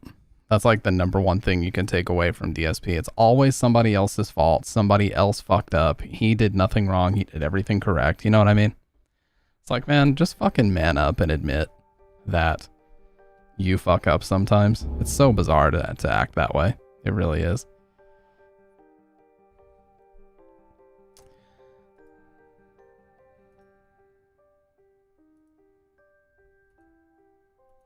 Yeah, that dude, the lore runs so deep, I swear. That's why people say that his life is like a real Family Guy episode, because it kind of is. Like it's just like the plot twists, they just never end. Like here recently, the new arc is him trying to review Cologne and getting his Switch 2 pre-orders canceled. You know what I mean? Like there's always something fucking absurd going on with this guy. Like he just somehow finds himself in the most insane situations ever. But yeah, I have never in my life heard of viewers coordinating with a streamer about when to send them lump sums of money. It's like some fucking investor meeting shit. Like, what is that? Can you guys imagine if I reached out to you, quote unquote, behind the scenes and was asking like, hey man, when do you think you'd be able to donate X amount of money, and like talking back and forth with people about when they can send it to me to like maximize the support for a night? Like, what a weird fucking thing to do, man.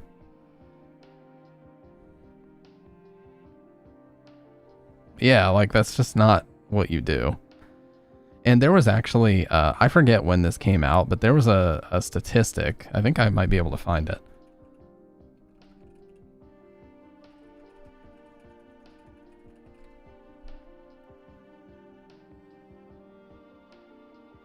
There was a leaderboard many years ago that talked about which streamer had the most generous viewers, like which of them had donated the most money out, completely independent of bits and subs. And DSP was like third on the platform.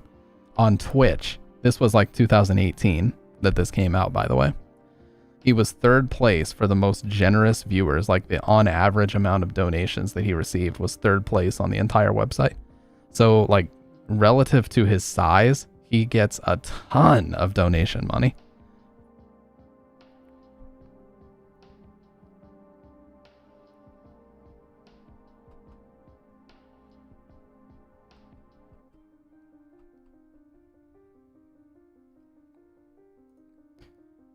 And I just, I don't really know what to say. Like, he has such a bad attitude. Why do people like him so much? I don't know, man. I really don't. Like he berates people all the time. He berates even his longtime viewers and calls them like pieces of shit and fucking assholes and stuff. Like, I don't know what it is, man. Maybe it's some type of weird like punishment complex that they have where they like being talked to that way.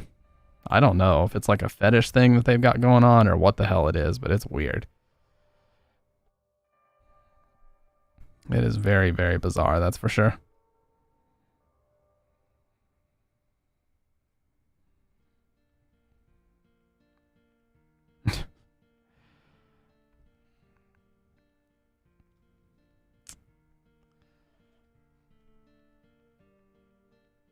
I think a lot of this, like a lot of streaming, it's so, nowadays things are very different than they used to be, and I think that it's become so focused on money that it's all people want to talk about now. Back again, you guys clown on me all the time because I say back in the day 24/7, but when Twitch was first coming about, it was cringe to talk about money. If you talked about money, you would immediately get labeled as like an e-beggar, and they would just tell you to talk about the game and like, why are you concerned about money? You only do this because of money, this, that, and the other. Like the number one thing you didn't want to get labeled as was money hungry back then. But now it's like the polar opposite, where everybody just leans right into it and it's like, give me money. And it's like, it works. It weirdly works. You know what I mean? If this was 2013, 14, 15 Twitch, that absolutely would not work. You would get clipped. You would get fucking obliterated by Reddit as a greedy, money hungry streamer. But nowadays, people just straight up say, give me fucking money now. And it works. Like, it's so weird, the dynamic that shifted, man. It is very weird.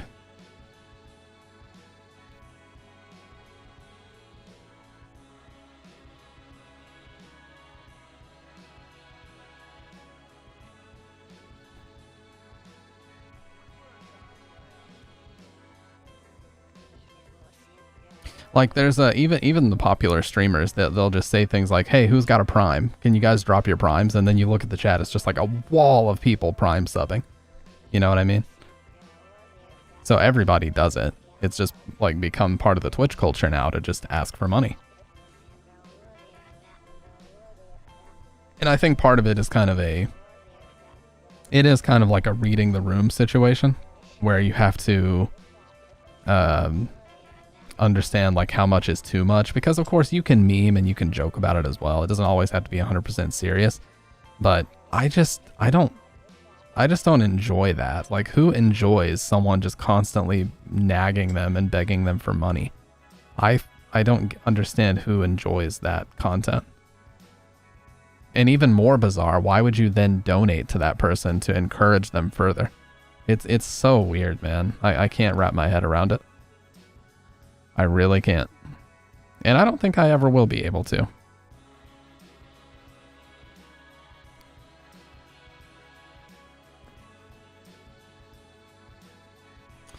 Ubisoft. I will never ever do that, like ever and ever, forever and never ever. Yeah, it's something, man.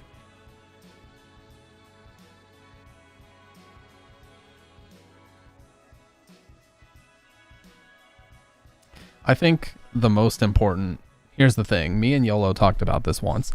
The most important thing on Twitch, you have to kind of conduct yourself as if anybody could be finding you as a person for the first time. You guys made a great point when you say, like, I was asking about Dead by Daylight last stream. I was like, would you guys want to watch that? And they're like, and 2 or 3 people were like, we don't really care what the game is. We're just here to watch you. And I was like, well, that makes sense. So I guess we could just mess around and stuff.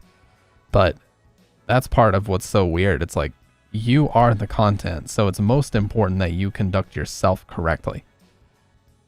And when you don't, and you do something dumb, you should be called out on it. Do you guys remember that We Found the Body streamer, where he basically exploded on this girl in his chat because she said that her mom passed away or whatever?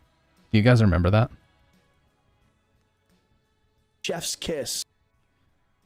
Here's that clip. I think we talked about this the day that it happened. But like, imagine, he's using an RE20 by the way, but imagine this being someone's first introduction to you. Like, you just came into this guy's stream for the first time. It's like, oh cool, he's got, he's got like a stack of beer cans. He seems like a pretty chill guy. He's got like Melee, he's got a GameCube here. And this is your first experience seeing this person. All right. Curvy, where the fuck have you been? Oh my god, we'll tell you what, Miss Nerdy Curvy, it was the lady. So she said, my mom passed away or whatever, and he purposefully ignored it. So he was like, well, how have you been, outside of that? And she said, it's been horrible. And here's his reaction. Curvy, you know what we're not going to do? We're not going to talk about it in my chat. Because it's Friday. And that is a whole big bucket of bummer. And I'm sorry for your loss, but we're not doing that in my fucking chat. Thank you. Well, okay, Miss Dirty Kirby, you said, no, that's fine. You asked, so I told. No, I didn't ask you to tell me the biggest fucking bummer news in the world. I said, hey, what's up? How are you? You know what? Let me give you a little bit of a lesson, Miss Nerdy Kirby. When something really, really bad is going on in your life, and in a public forum, someone asks you, hey, what's up? How are you? There are 2 acceptable responses. Acceptable. So he's here as a life coach now. Good, and you know what? I'll make it through. That's it. How are you? Good, or you know what? I'll make it through. Awesome. Love to hear it. See, there you go. Or Prom's response. Yeah, I said, Prom, how are you doing? She says, I'm alive. There you go. Now, look. I'm not going to side because we've already talked about this clip before, but it's tough because there are some, God knows there are some people, and I've had to ban them, unfortunately, who, when they come into a chat, they do bulldoze it and they want to turn it into like their personal therapy session. And you are now put into a very difficult situation as the person sitting there on camera where it's like, what do I do? Do I address this at all? Do I just ignore it? Like, am I an asshole if I just completely ignore this? Do I, say, hey, hope stuff works out? But like, if what I've noticed is if you acknowledge it, they just keep going and keep going and keep typing things. So the balance that I found is like, I'll acknowledge it once, and then after that I won't. Like, I've already said, hey, I hope things work out. I hope it gets better, whatever. And then if they continue, you know what? You've already put it out there. I'm going to focus on other messages in the chat. I've already acknowledged it. And then you're put in this weird situation where like all this negative stuff is getting posted in the chat. Nobody else wants to chat. Yeah, so it's like, it is a tough position to put someone in, but this is not a proper response. And I get this clip is ancient. He has already like made a response video saying like he was way too crass with her. He shouldn't have been, you know, he shouldn't have tried to like give her a life lesson or whatever. He said that that was wrong. So whatever, I'm not like pissed at this guy. This is an ancient clip, but it's just like you have to be more in control of your emotions when you're the streamer in that situation to not explode. He could very easily have just told her, you know, I'm sorry to hear that. Hope things work out. And then you just move on. It's that simple. So it's like it technically both of them were in the wrong. He just took a situation that could have been like a 4 out of 10 in terms of uncomfortable, and he pushed it up to a 20. You know what I mean? It was like he asked how she was doing. She came back with an uncomfortable answer. So he's like, okay, I'm going to ignore this. So he pushed it up to like a 5 out of 10 on the uncomfortable, awkward scale. And then she kept mentioning it. He exploded and then pushed it up to a 20. And then it became a whole thing. Like this Moist Critical made a video about this fucking clip. It was so bad. It's a 6 million view video. So it's like, you know, you just have to, like I was saying with YOLO, you got to conduct yourself in a way that someone could be finding your stream for the first time at all times. And you know what's hilarious about this? That guy, we found the body, actually came into the GoXLR Discord, and I actually gave him advice with his mixer.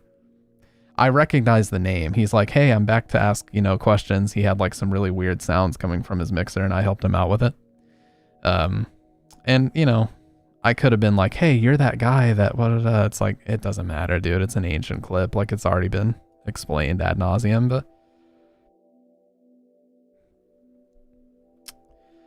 it is what it is. You have to, and Dr. Red, you've dealt with this too. I don't know. Obviously, I don't want to go too deep into your situation, but you had a guy who was basically testing the waters in a way that it was getting really personal and insulting. Like, he would basically just insult you, and he just expected you to be cool with it because, I don't know, because you're the streamer and you're supposed to just lay down and take it, I guess.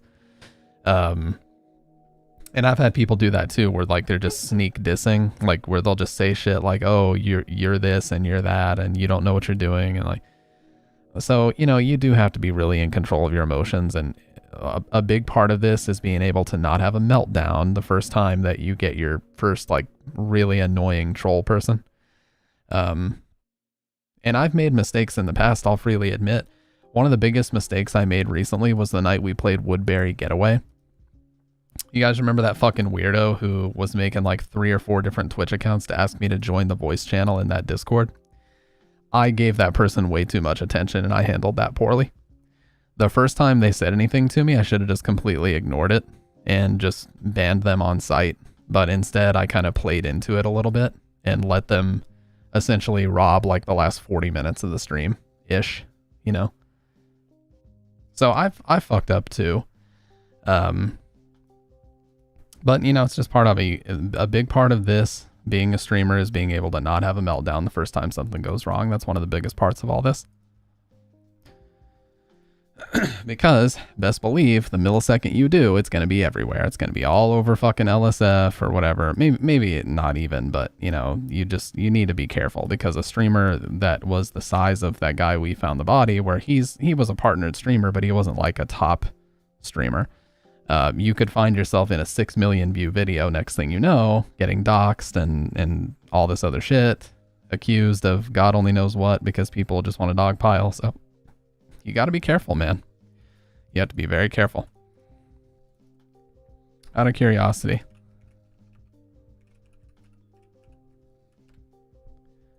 Yeah, he still streams.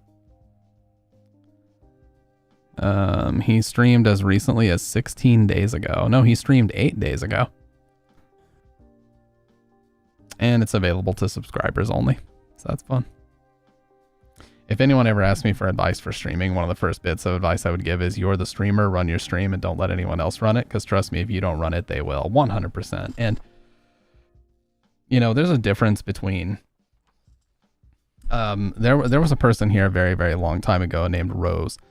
And I would be doing a segment, sort of. I don't really think of my stream as segments. It's not a fucking TV show.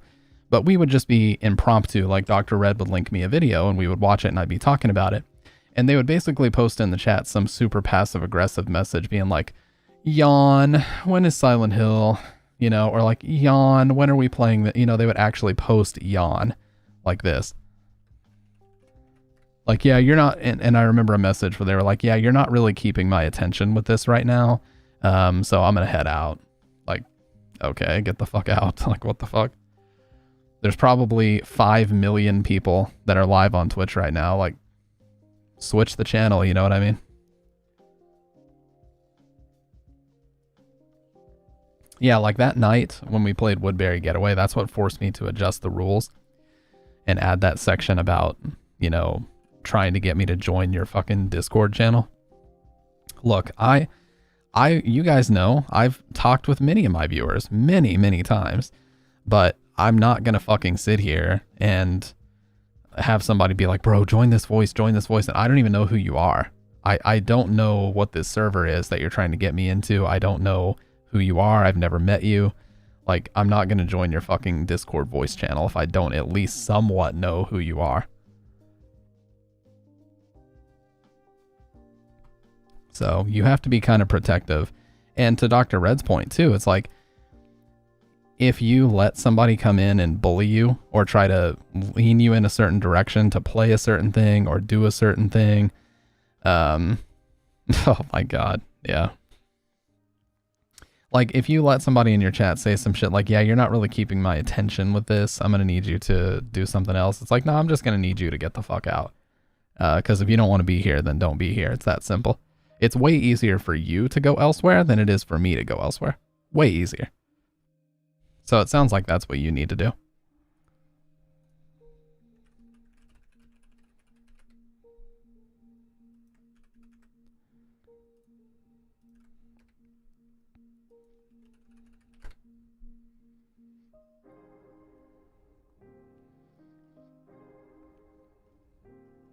Trying to find.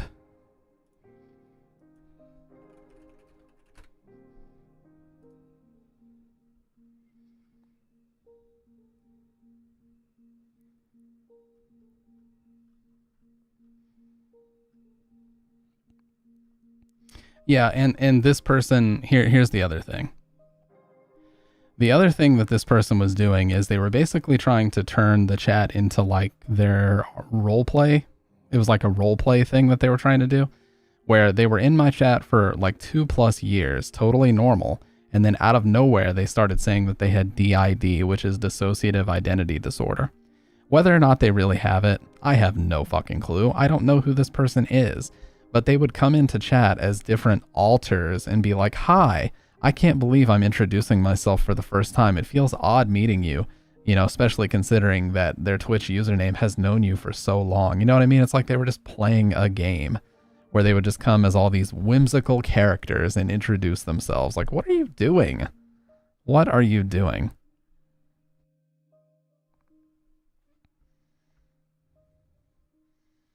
Yeah, like, just do this in some weird, like you said, yeah, like, do this in a weird roleplay Discord server or something. Like, don't do this here. It just doesn't make any sense.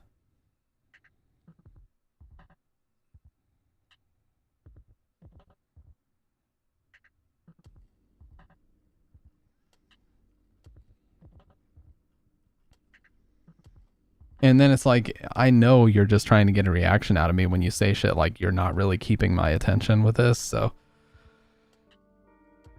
like I said, it's tough because people understand how to get under your skin and they know what to say to like trigger you sometimes. Not that I get triggered by anything that happens on stream. People would have to try a lot harder than what they're currently doing because I just don't get upset by that. I'm too old to get upset by a fucking Twitch message, dude. I really am. It just doesn't happen. I think I'm just getting to that age where shit just doesn't bother me nearly as much as it used to when I was way younger. In the best way possible, but at the same time, you know, people try very, very hard sometimes.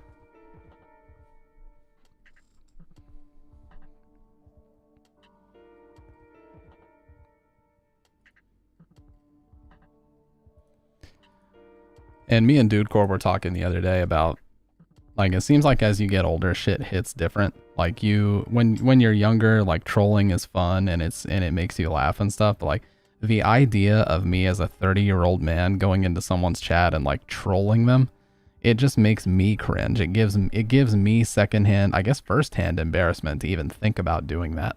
You know what I mean? Like it's not fun to do that type of thing anymore, at least not for me. I feel like that I just got to leave that shit in the past because it's not a good look for you as well. It's a really bad look, actually. If someone finds out that you were the person doing it and you're also a streamer that's trying to be like pseudo serious about it, it makes you look so bad, dude.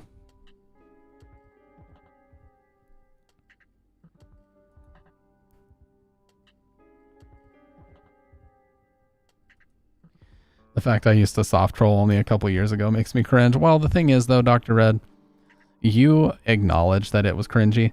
But yeah, I remember like you would come in to chat with like these random usernames and you would just immediately like lean into what you knew I liked. You'd be like, oh, dude, I'm a huge fan of Texas Chainsaw Massacre. And immediately my eyebrow would go up. I'm like, why would anybody come into my stream of all streams and just immediately mention that? Like, it just seemed a little weird.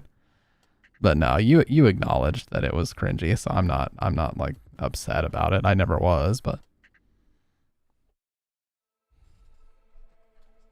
yeah, I do remember like especially during Silent Hill 1, I remember you would like leave, make an alternate account, and then magically like you would say BRB, and then another account would come in and it would say first time chatter, like brand new account, and it's like, hi, I'm new here. I was like, what the fuck? And then as soon as that new account stopped chatting, you would immediately say back. I was like, okay, bud. Okay, bud.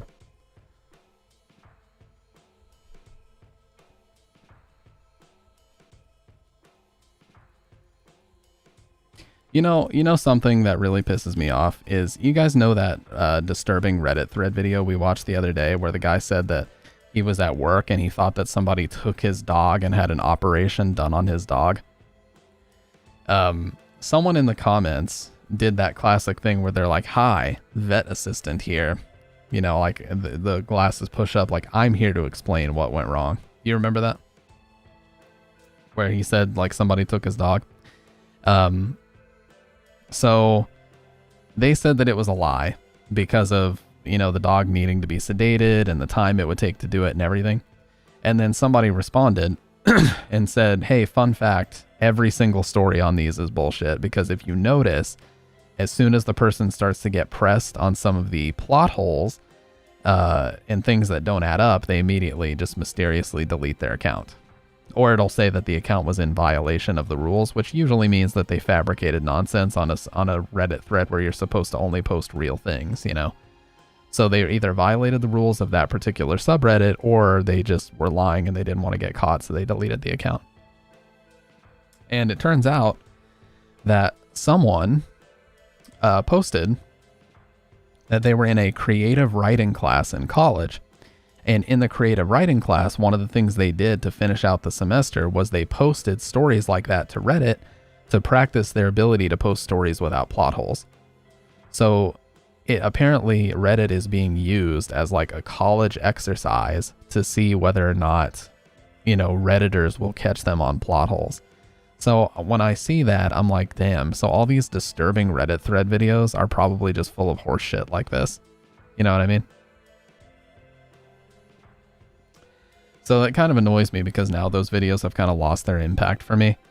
You know, it's not really entertaining anymore so much, you know, because it's just like, almost everything that's posted to Reddit is bullshit anyways, because everybody would lie to get their updates. But, I mean, it's also really annoying when people lie on their kids. Like, they're like, oh, My son just came to me and said, "Mother, the philosophical language with which I speak is a quite complex one. Human nature is such that we put our own needs and wants in front of the needs and wants of others, and as such, we're not as charitable as we should be as a species." And then they put at the end, "He's 2, by the way." And, you know, I'm obviously exaggerating, but there are people who genuinely act like their fucking 2-year-old came to them with like some deep philosophical conversation. And then they put at the end, it's like, "He's 2, by the way." It's like, you're so full of fucking shit. Lying on social media for clout is like one of the biggest annoyances of society nowadays, man. I saw this one where this lady was like, "My son woke up early and put on my Subway uniform and said, like, Mommy, I know you work to support me and my sister, and I want to go to work for you." And she's like, "Y'all, I'm crying." And then if you look at the photo, the kid looked like he was crying. So clearly she like told him, "Put this thing on so I can get a picture. Like, I need my likes." You know what I mean? It's so dumb. And the kid was like 2 fucking years old as well. It's like, the kid did not do this. He wanted to sleep. You're so full of shit.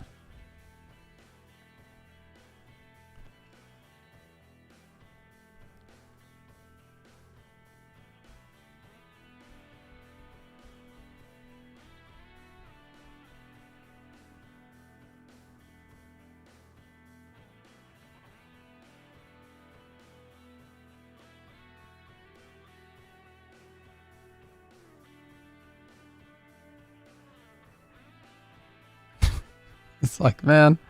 And then there was one, oh my God, probably the most infamous example ever was this lady got obliterated because of this tweet here. I'll show it. Yeah, the tweet itself doesn't exist anymore, but it was this lady named Alexandra Lee Capps. And she said, "Just told my 10-year-old daughter about hashtag RBG," which was this lady on the Supreme Court named Ruth Bader Ginsburg. And she said she had tears in her eyes, and then she did the Wakanda pose from Black Panther and said hashtag Ruth Conda forever, which is the sort of pop culture crossover that I can celebrate. Why? Why would you post this, dude? Why? So this lady got absolutely obliterated and ended up just deleting her account and like completely disappearing off social media, because she just could never get away from people roasting her about how stupid that was. It's so fucking dumb, man. Like, stop lying on your kids. You pull them into this social media nonsense unnecessarily. Like, they didn't want, this kid didn't want, or this daughter didn't want any fucking part of your Twitter likes. Like, just leave her out of it, dude.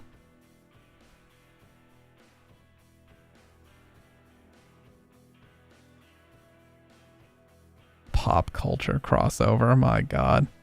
r/that happened is one of my favorite subreddits ever, dude. If you guys don't frequent r/that happened, you definitely should, because it's like one of the funniest fucking subreddits.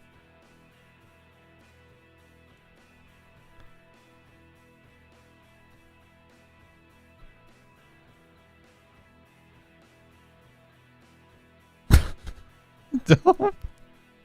Like, look at this shit, dude. Don't bother coming back to class. Why do people just post horse shit like this? Seriously. Look at this. My son's birthday is March 4th. He walked into college U.S. history. The professor asked, "Does anyone know what day inaugurations were held on from 1793 to 1933? My son answered March 3rd. He was then asked how he knew that. He said, "My mom taught me. I was homeschooled." The professor said, "You already know more than more than I'm going to teach. You've got an A. Don't bother coming back to class." Like, no. Look at this, Dr. Red. This is on r/that happened. A mom apparently posted this, that her son walked into a class and answered one question. So the professor just turned around and said, "Well, you already know more than I'm going to teach. You've got an A, so don't bother coming back to class." So fucking bullshit, man.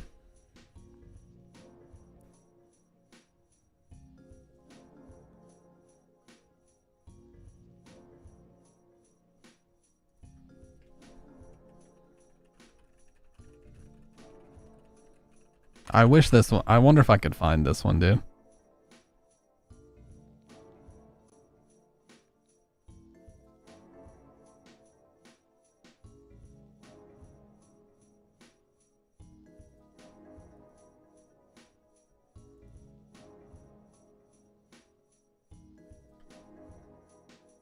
There was one, yeah, the student has surpassed the teacher on day one, by the way. There was one where this lady was like, I submitted a paper and the professor called me in because he wanted to discuss. He didn't think that I actually wrote this paper. And she goes, the professor asked me a question and I said, well, professor, much like the trees in the woods, humans are very multifaceted people and we have different branches that make up our personality traits. And it just kept going on and on. And then at the end it said, the professor then turned around and said, well, you are definitely the one who wrote this paper. A+. God, man. I swear, people spend more time sitting around thinking of stories to post on social media than they do actually living life.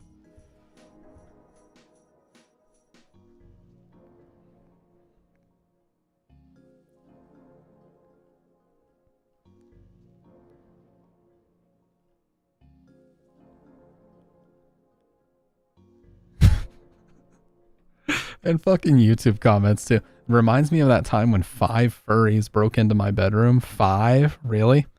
A gaggle of furries broke into your bedroom? Sure, bud. Keep telling yourself that.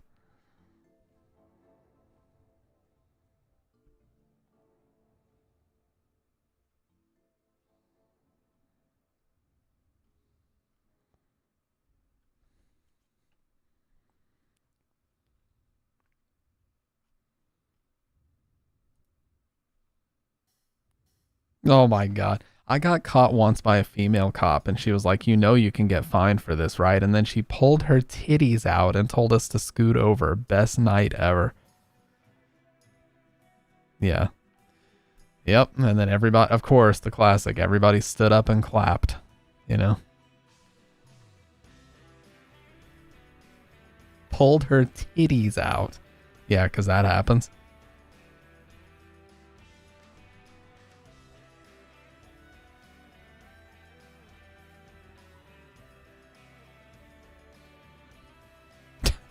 Look, this is so stupid. Mortgage will be paid up for 3 months. Retail therapy will be had. Vacation will be taken. Let the birthday behavior begin.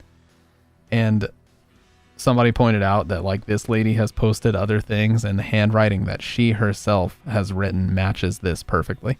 So she just completely fabricated this. Like this is her handwriting saying that it's from some random guy named Chris.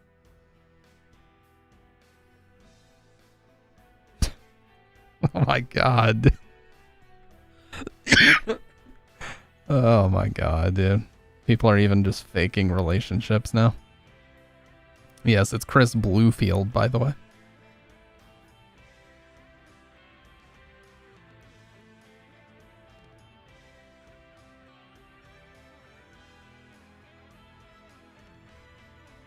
Oh my God, this one girl I went to high school with posted like, I don't care genuinely like about when people I went to high school with post about politics on social media. It doesn't bother me because like that's your right. You live in a free country. You're allowed to express those opinions, whatever.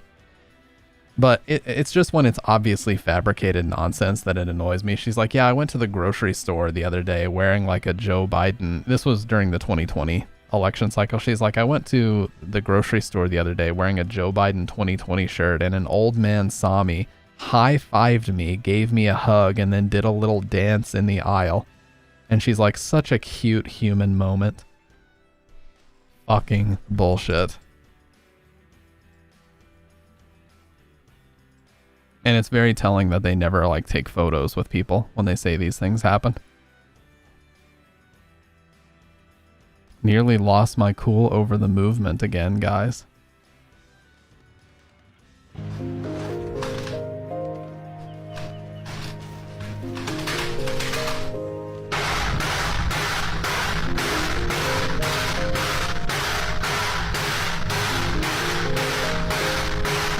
Microsoft Teams, by the way.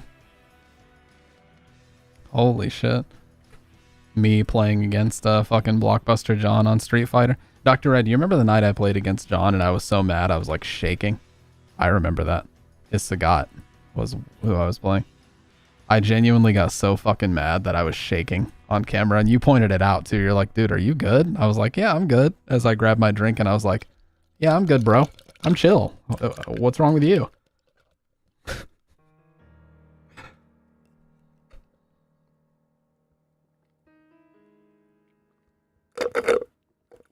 I did because I knew that if I continued streaming, nothing good was gonna happen. So that's what I did.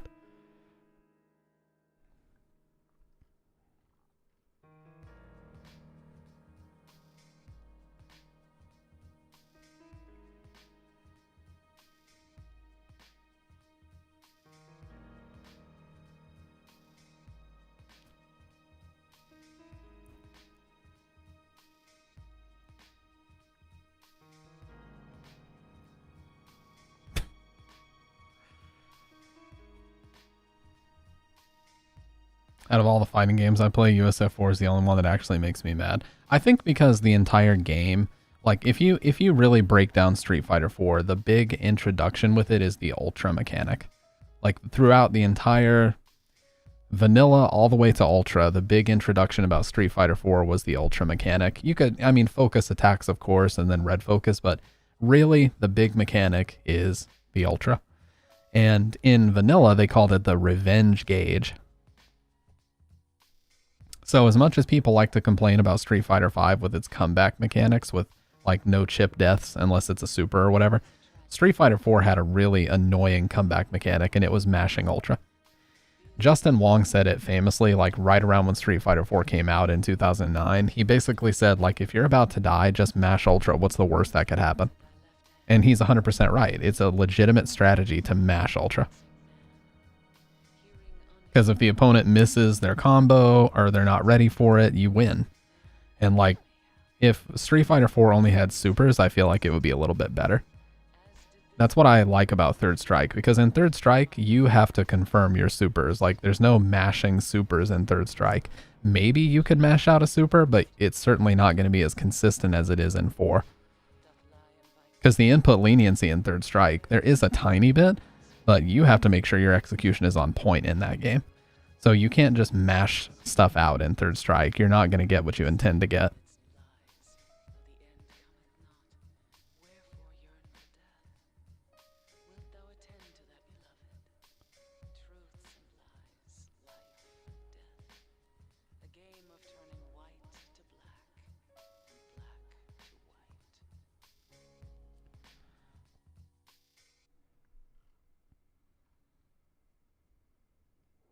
Oh my god. Last week in Iceland, I spotted 2 Canadians on Black Rock Beach. They weren't hard to identify since the couple were wearing matching red-white coats with Canadian flag on the lapel. I walked up to them and said, "I'm from America and I am so very, very sorry for what is happening. Can I hug you?" 2 strangers allowed me to hug them on a beach in Iceland because that's how nice Canadians are. Heart emoji.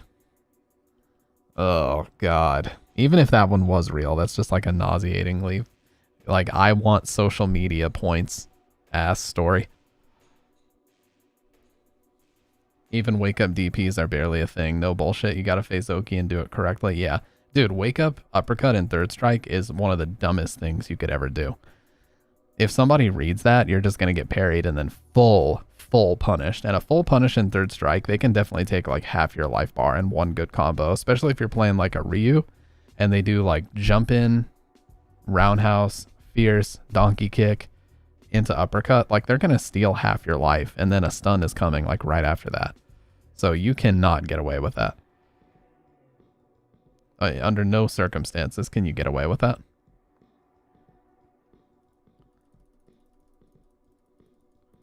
Well, North America, yeah. Like North America, the continent, yeah. It's just like... it's such a bullshit story, man. And I think people, like, it's gotten to the point where people are more concerned with getting their little, they call them like social media brownie points, you know what I mean? Where they just want to get their little, their clout, and they just want to get their little bit of attention. Just for one crumb of clout, people are willing to just make up bullshit stories. And I've been there when I was like 18, 19, I would definitely just sit around and be like, oh, that'd be a quirky story to put on Facebook, even though it didn't actually happen. You know what I mean? But it's like, I outgrew that when I turned 20 or 21. What are you guys doing? As fully grown people still doing this nonsense?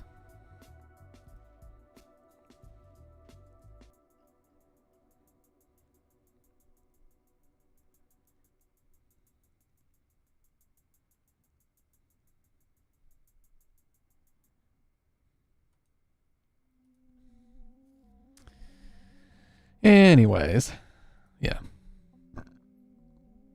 Just, you know, the fucking world we live in. I think that it's, and I'm getting really tired of like the gym culture videos that I keep getting spoon fed as well. I'm really fucking sick of it, man.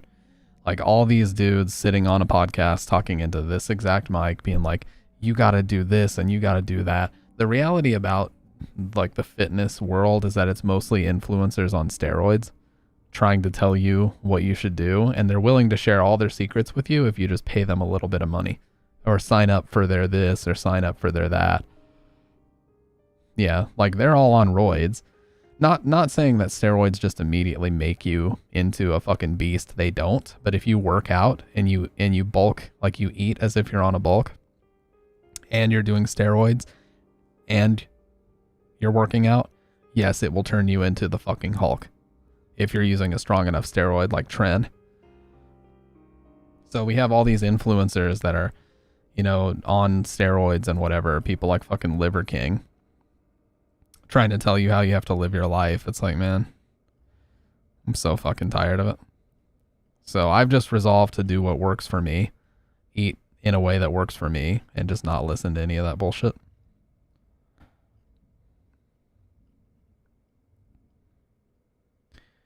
And it's one of those communities, I guess you could say, where the advice is not even universal. Like the advice has to be different depending on who you're talking to.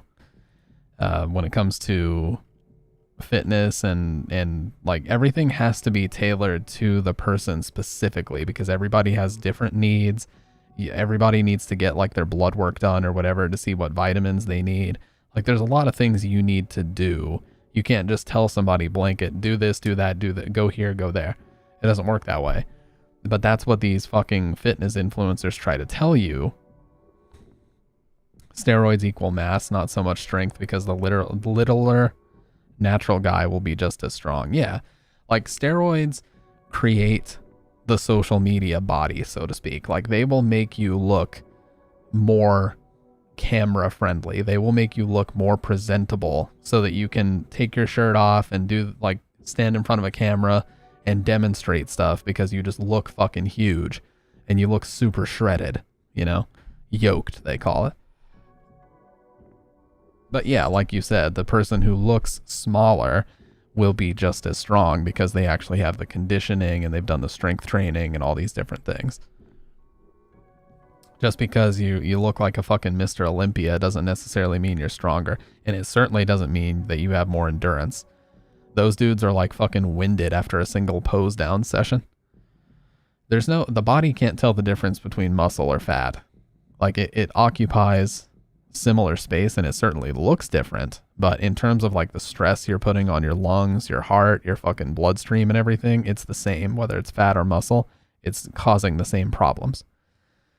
So, and Dwight Howard talked about this when he got really ripped. He's like, you can't even reach your back. Like your mobility is severely limited. If your arms are so fucking huge that your biceps are just ripping the sleeves on all of your shirts, like that's not a good thing. That means you're limited in your mobility now. Because as you go to like reach or whatever the fuck you're trying to do, like now you're super limited because you're too big. There's such a thing as being too fucking big. I like where I'm at right now, where like I can see the shape, like my arms and shit, I can see the shape and I can definitely feel that I'm getting pretty huge, but it's not so bad that like it's messing with my mobility just yet. Because the thing is, we're coming up on the height of summer. I want to be able to get out on my board and skate. I don't want to be so big that like, you know, I have no mobility on the board. Because realistically, I don't know how many fucking years I got left to even be on a skateboard. I really don't. So I would really rather not waste that time if I can avoid it.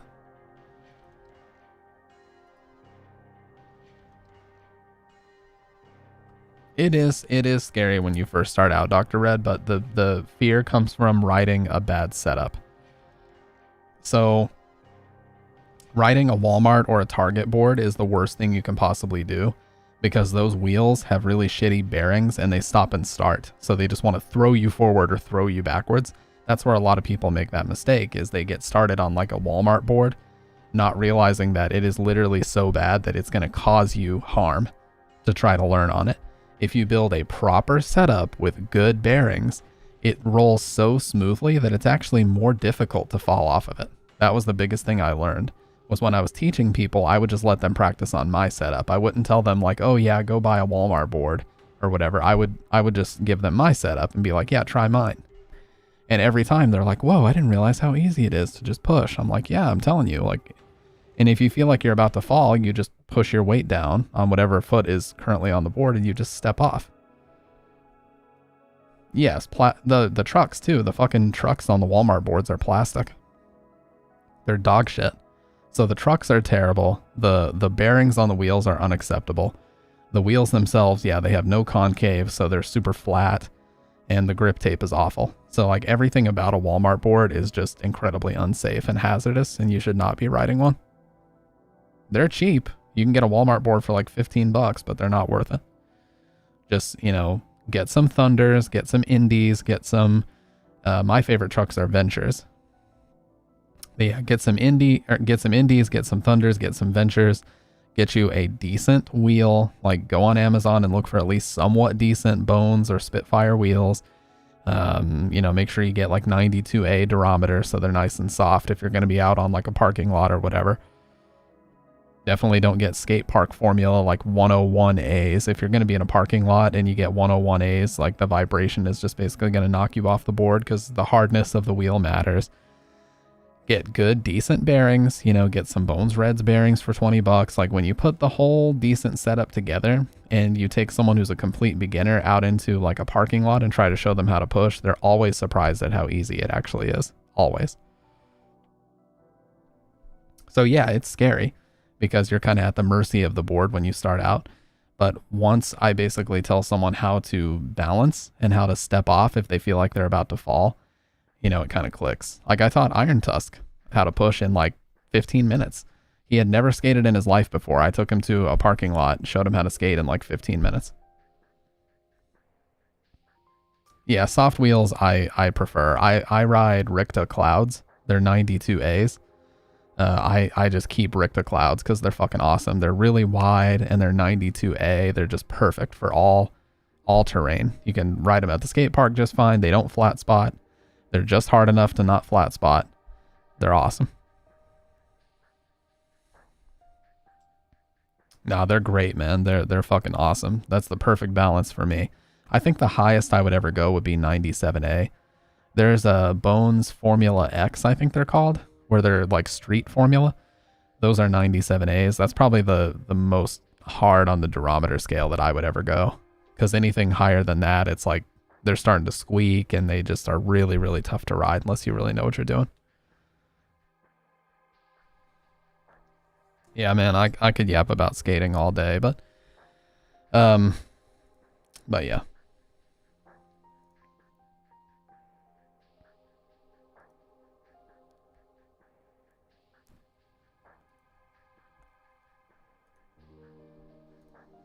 That's one of the reasons why I'm trying not to get like ripped in the gym. I'm not trying to get massive, because if I get massive, then I won't be able to skate the way that I want to. Now, skating does freak me out because if I go for, you know, some type of flat ground trick and I roll my ankle really bad, I'm basically out of commission for doing leg days at the gym too. So I'm kind of fucked either way.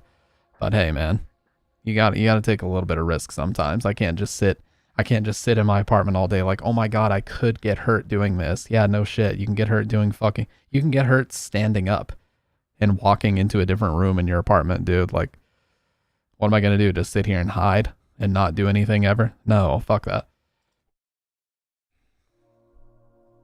Yeah, you can, dude, literally, that guy Caleb Hart 42, he sneezed and got a really bad ab cramp and had to end the stream because it was hurting so bad he thought he was going to have to go to the ER. You can literally get hurt sneezing. You can pull a muscle in your back because you reached for something like in the shower a little bit too quick, and then you pull a muscle in your back and you're like fucking bedridden for 2 days. Like, fucking anything could happen, man. That doesn't mean you should just not do it. It's a bullshit excuse.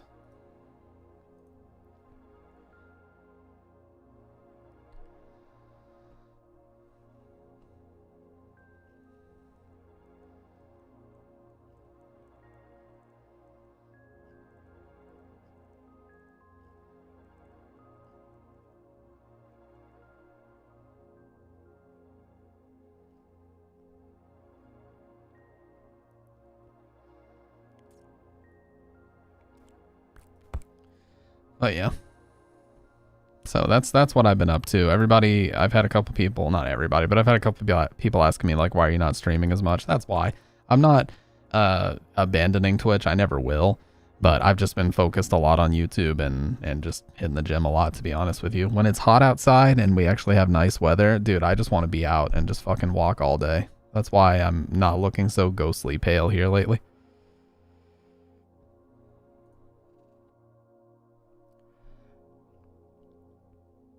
And, you know, this is part of the reason why I don't know if I'd ever be able to do Twitch as a full-time job, because I don't know if I'd be able to resist, like, just taking days off and going and doing my own thing. Unless, you know, once you're successful enough, obviously you can do it. I'm gonna have about a want to do a starter, do an all-nighter for no particular reason. Oh, you want to pull an all-nighter tonight? For no particular reason? That's because it's a Friday, Dr. Red. You got that TGIF going. You got that thank God it's Friday, and you're like, man, I'm going to brew some Maxwell House at 2 in the morning. Don't let me influence your decision.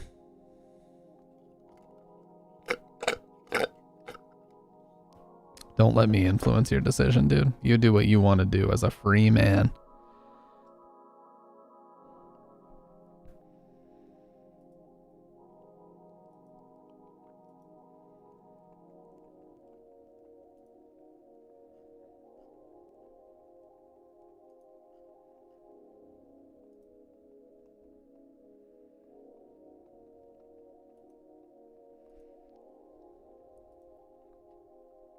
Yeah, so this new Fatal Fury game, I don't know if it's any good, but the animations and shit look really cool in it. Apparently there's red parries in the game too, like tapping forward to parry attacks.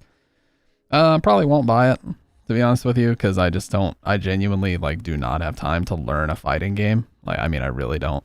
Not that I'm even particularly interested in learning a fighting game anymore. I think like Third Strike and Street Fighter 4 is kind of all I need. That's all I'm really interested in playing. So, we'll leave it at that. Trying to learn. Yeah, Dragon Ball FighterZ is a pretty cool game. I don't really care for like the team aspect of it. I prefer to just pick one character, you know. Marvel 3 was kind of fun, but that game was very horseshit in the sense that once you popped X Factor, like it basically got to a point that nothing that happened before that even mattered. Yeah. Yeah, like X Factor was so strong that it literally got to a point where if you popped your X Factor and you had a strong enough character, it basically didn't even fucking matter what had occurred before that. It was a pretty bullshit game overall. And of course there was a lot of things that were just busted, like Morrigan, Doom. Like Morrigan playing lame and spamming projectiles with Doom hidden missiles assist was a very horseshit combo. And they never did anything about it. They basically just left it alone.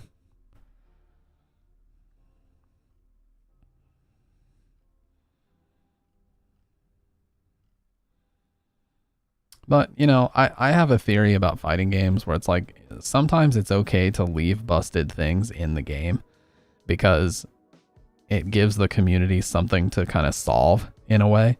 Like, Third Strike is a perfect example. There's never going to be a balance patch to fix how utterly fucking broken Yun especially, but Chun-Li as well, are. Chun-Li is busted, but I think she's the second best character in the game. I think Yun is beyond busted. I think he is like one of the most busted characters ever, simply because of how quick he can get Ganejin after just activating it. Chun-Li is really good, but she doesn't have like super in fucking 5 seconds like Yun does. That's what makes Yun busted.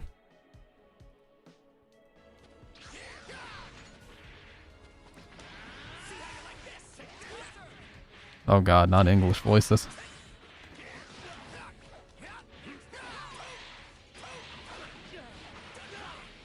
What kind of attack was that, dude? Is this just 1v, or like your guys' last characters, 1v1?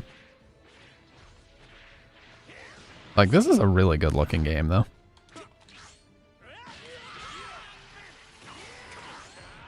Oh, damn.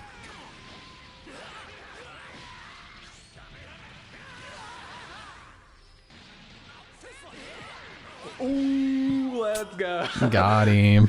I knew he was gonna panic. You know he was not ready for that, too. He's like, I'm just going to troll this kid. Then he got fucking absolutely dunked on. You know he said he's like, I'm just going to hold back and troll this kid or time him out. But yeah, that's the thing about Third Strike. I feel like the game has such busted characters that at the highest of the high level, it is kind of annoying to watch. But, and Melee is kind of the same way, like Smash Brothers Melee. That game will never get a balance update. Fox is eternally busted.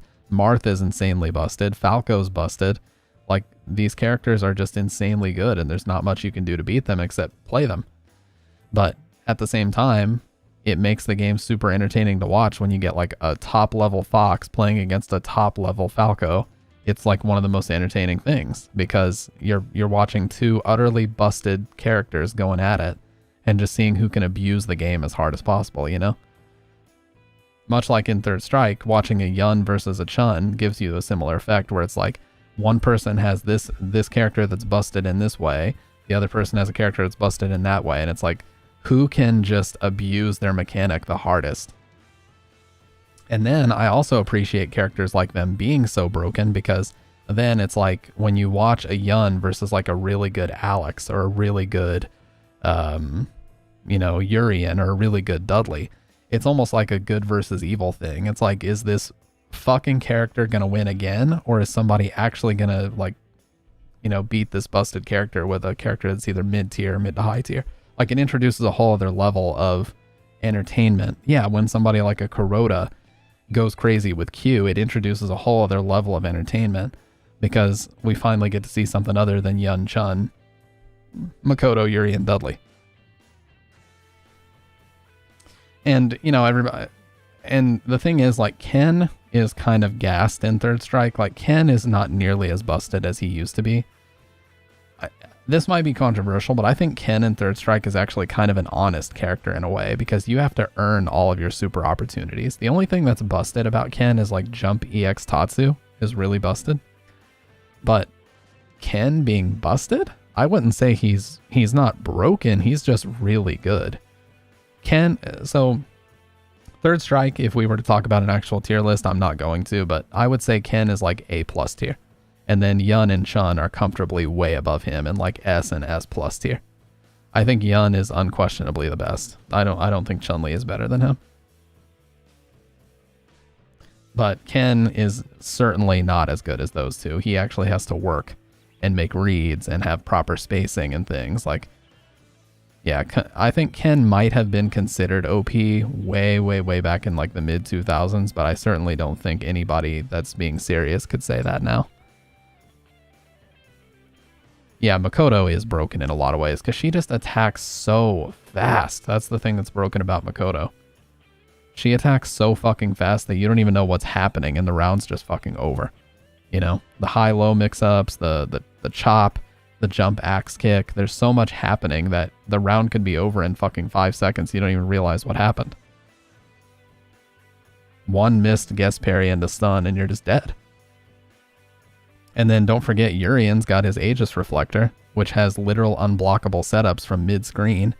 You know, if you do the dash and hop over them and then you kick them, you roundhouse kick them into the mirror, it's literally unblockable. You can parry a couple times, but you cannot block that. You will get hit. So, like, Ken doesn't have unblockables. He doesn't have any unblockable setups. He has good setups, like if you guess, but you have to earn those. You have to guess parry correctly. You have to confirm, like, low, medium punch. Like, you have to work with Ken. You can't just do a setup and, like, trick them into an unblockable. You know what I mean? Oro has unblockable setups, too, with his Super 2. Yogi Odama, he's got unblockable setups that you have to parry out of. You literally can't block them. So it's just funny to me when people get really upset that I play Ken. It's like, dude, you lost to dash up throw because you couldn't tech. How is that my fault? If you lose to Ken, you deserve to lose. Like, it's just simple as. I don't have unblockable setups. All I have are, I have to confirm things manually. I have to confirm that the overhead hit. I have to confirm that the low strong hit. I have to do, like, strong fierce fireball super. Like, I have to do all that shit. Yeah, and, like, I have to read their wake-ups really well to succeed with Ken. It's not, you know, it's not like you just pick Ken and, oh, I lost at the character select screen. That's Yun. Yun, if you have even a basic Yun and you know how to do Ganajin combos, and especially if you know how to do the follow-ups where you build half a bar right after you just did it, you can win at the character select screen with Yun. And you know what's hilarious is? He's like that in Ultra. Street Fighter 4, he is so unbelievably broken because of Red Focus. Dude, Red Focus made him into almost as much of a broken character as he was in 2011 Arcade Edition when he first got released. And Yun builds meters so fucking fast in Ultra Street Fighter 4, like, you'll use a Red Focus and then before you know it, you've got full meter again for Ganajin. It's crazy. So he's just one of those characters that, like, no matter how they implement him into Street Fighter, he just ends up at the top of the tier list. It's kind of hilarious how that works. They just can't figure out how to implement Yun into a Street Fighter game without making him, like, the #1 character in the game. It's fucking hilarious. The same deal with Ibuki. I mean, after Third Strike, Ibuki has been an incredibly strong character in every game she's been in. Yeah, Akuma's always a busted character. He was excellent in Third Strike. Akuma, speaking of, Akuma's kind of slept on. Like, whenever people talk about Third Strike tier lists, I almost never hear any... I didn't even bring him up just now, but he's good.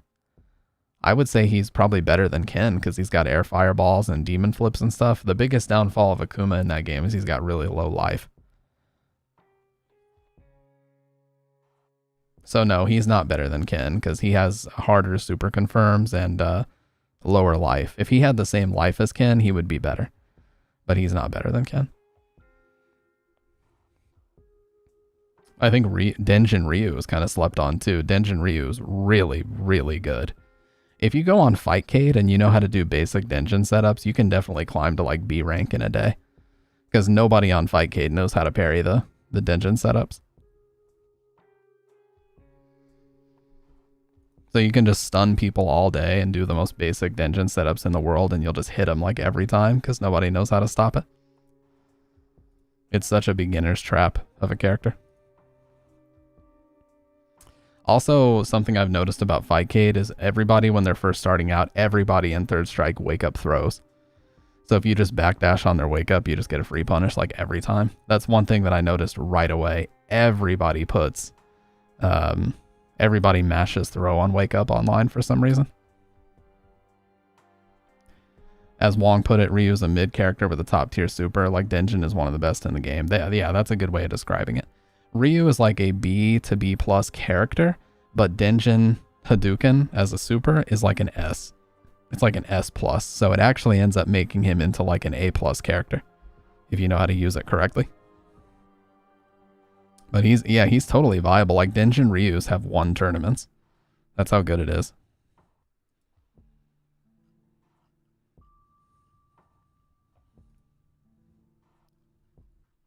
I just think that as much as I love Third Strike, it's just when you watch it at the highest of the highest levels, watching people like MOV and Nuki and Deshiken, like, Deshiken is incredibly entertaining to me, so I love watching him. But watching people like MOV, Nuki, Chairithi, these people who just play Yun and Shun, it does get a little bit boring. It's like, dude, Really? We're just going to watch a whole other tournament of Yuns and Chuns going at it? Like Evo Japan, 2024 Evo Japan, the top 8 was literally all Yun and Chun. There wasn't a single other character outside of the top 8. And the US Evo 2024 came down to Issei as Yun, MOV as Chun-Li. So at the ultra high end of Third Strike, the game is just structured in a way such that those two characters will end up in grand finals. And it just is what it is. It's been that way as long as the game's been out, and it will continue to be that way for for however many more years the game is ran at tournaments. That's how it's going to be. So I prefer like mid to high level Third Strike, because then at least you get a variety of characters. I like watching like Makoto versus Ken is one of the most entertaining matchups in that game. Dudley versus Ken is an incredibly entertaining matchup. Dudley versus Urien versus Ken, like basically when any character that's not Yun or Chun but is a really good character is fighting, it's super entertaining. But the instant that you introduce one of those two characters, it gets boring to watch because they're just so like oppressively good that it's almost like the other person just can't overcome how strong of a character they are regardless of how good they're playing. You could guess correctly 7 times against Yun. If he gets one opening, all of a sudden you're getting comboed for 50%, and then he's going to build halfway to his next Genagin immediately. So before you know it, he's activating again, and then it's impossible to overcome it, dude. When you get a strong enough Yun, how are you supposed to beat that? Yeah, Dudley is an incredibly strong character, especially SA3 Corkscrew Blow. Corkscrew Blow enables him to have some of the most difficult mix-ups in the game to deal with, like the high-low, the overheads, the double low-short into Corkscrew Blow. Like, he's an incredibly strong character. So that's why I enjoy Third Strike at kind of the B rank Fightcade level, because as a Ken, I play a lot of Yang, I play a lot of Uriens, I play a lot of Dudleys, I play a lot of Makotos, a lot of Akumas. Very entertaining and fun matchups to play. But when I get like an A rank Yun that challenges me, sometimes I'll do it just to see what they do. And I just get mauled. It's like, man, this is like a different game. I'm not even playing Third Strike. I'm just playing try to survive against Yun as long as I can, That's what playing Yun feels like. It's like you're in an obstacle course trying to see how long you can survive. It doesn't even feel like you're playing Third Strike anymore. You can whiff punish with dash and super, and you get Oki, of course. Yeah, Rose too. Yeah, like the Rose high lows, the double low shorts, the overhead right into super. Like, he has all day to confirm it. Dudley's an excellent character in Third Strike. Not really slept on. Everybody knows he's really strong, but I just feel like he doesn't get as much credit as he needs.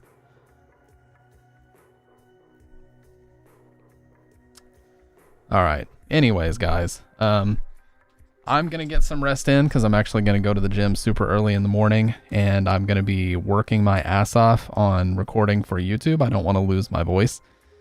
But, Dr. Red, if you want to still pull an all-nighter, don't let me influence you, but if you want to do it, I say go for it, man. With that being said, I'm going to get up out of here, break the chains on room 302, and you guys have a great rest of the night. 3, 2, don't finna gonna pull it, dude. Be careful when you say those words. 3, 2, 1.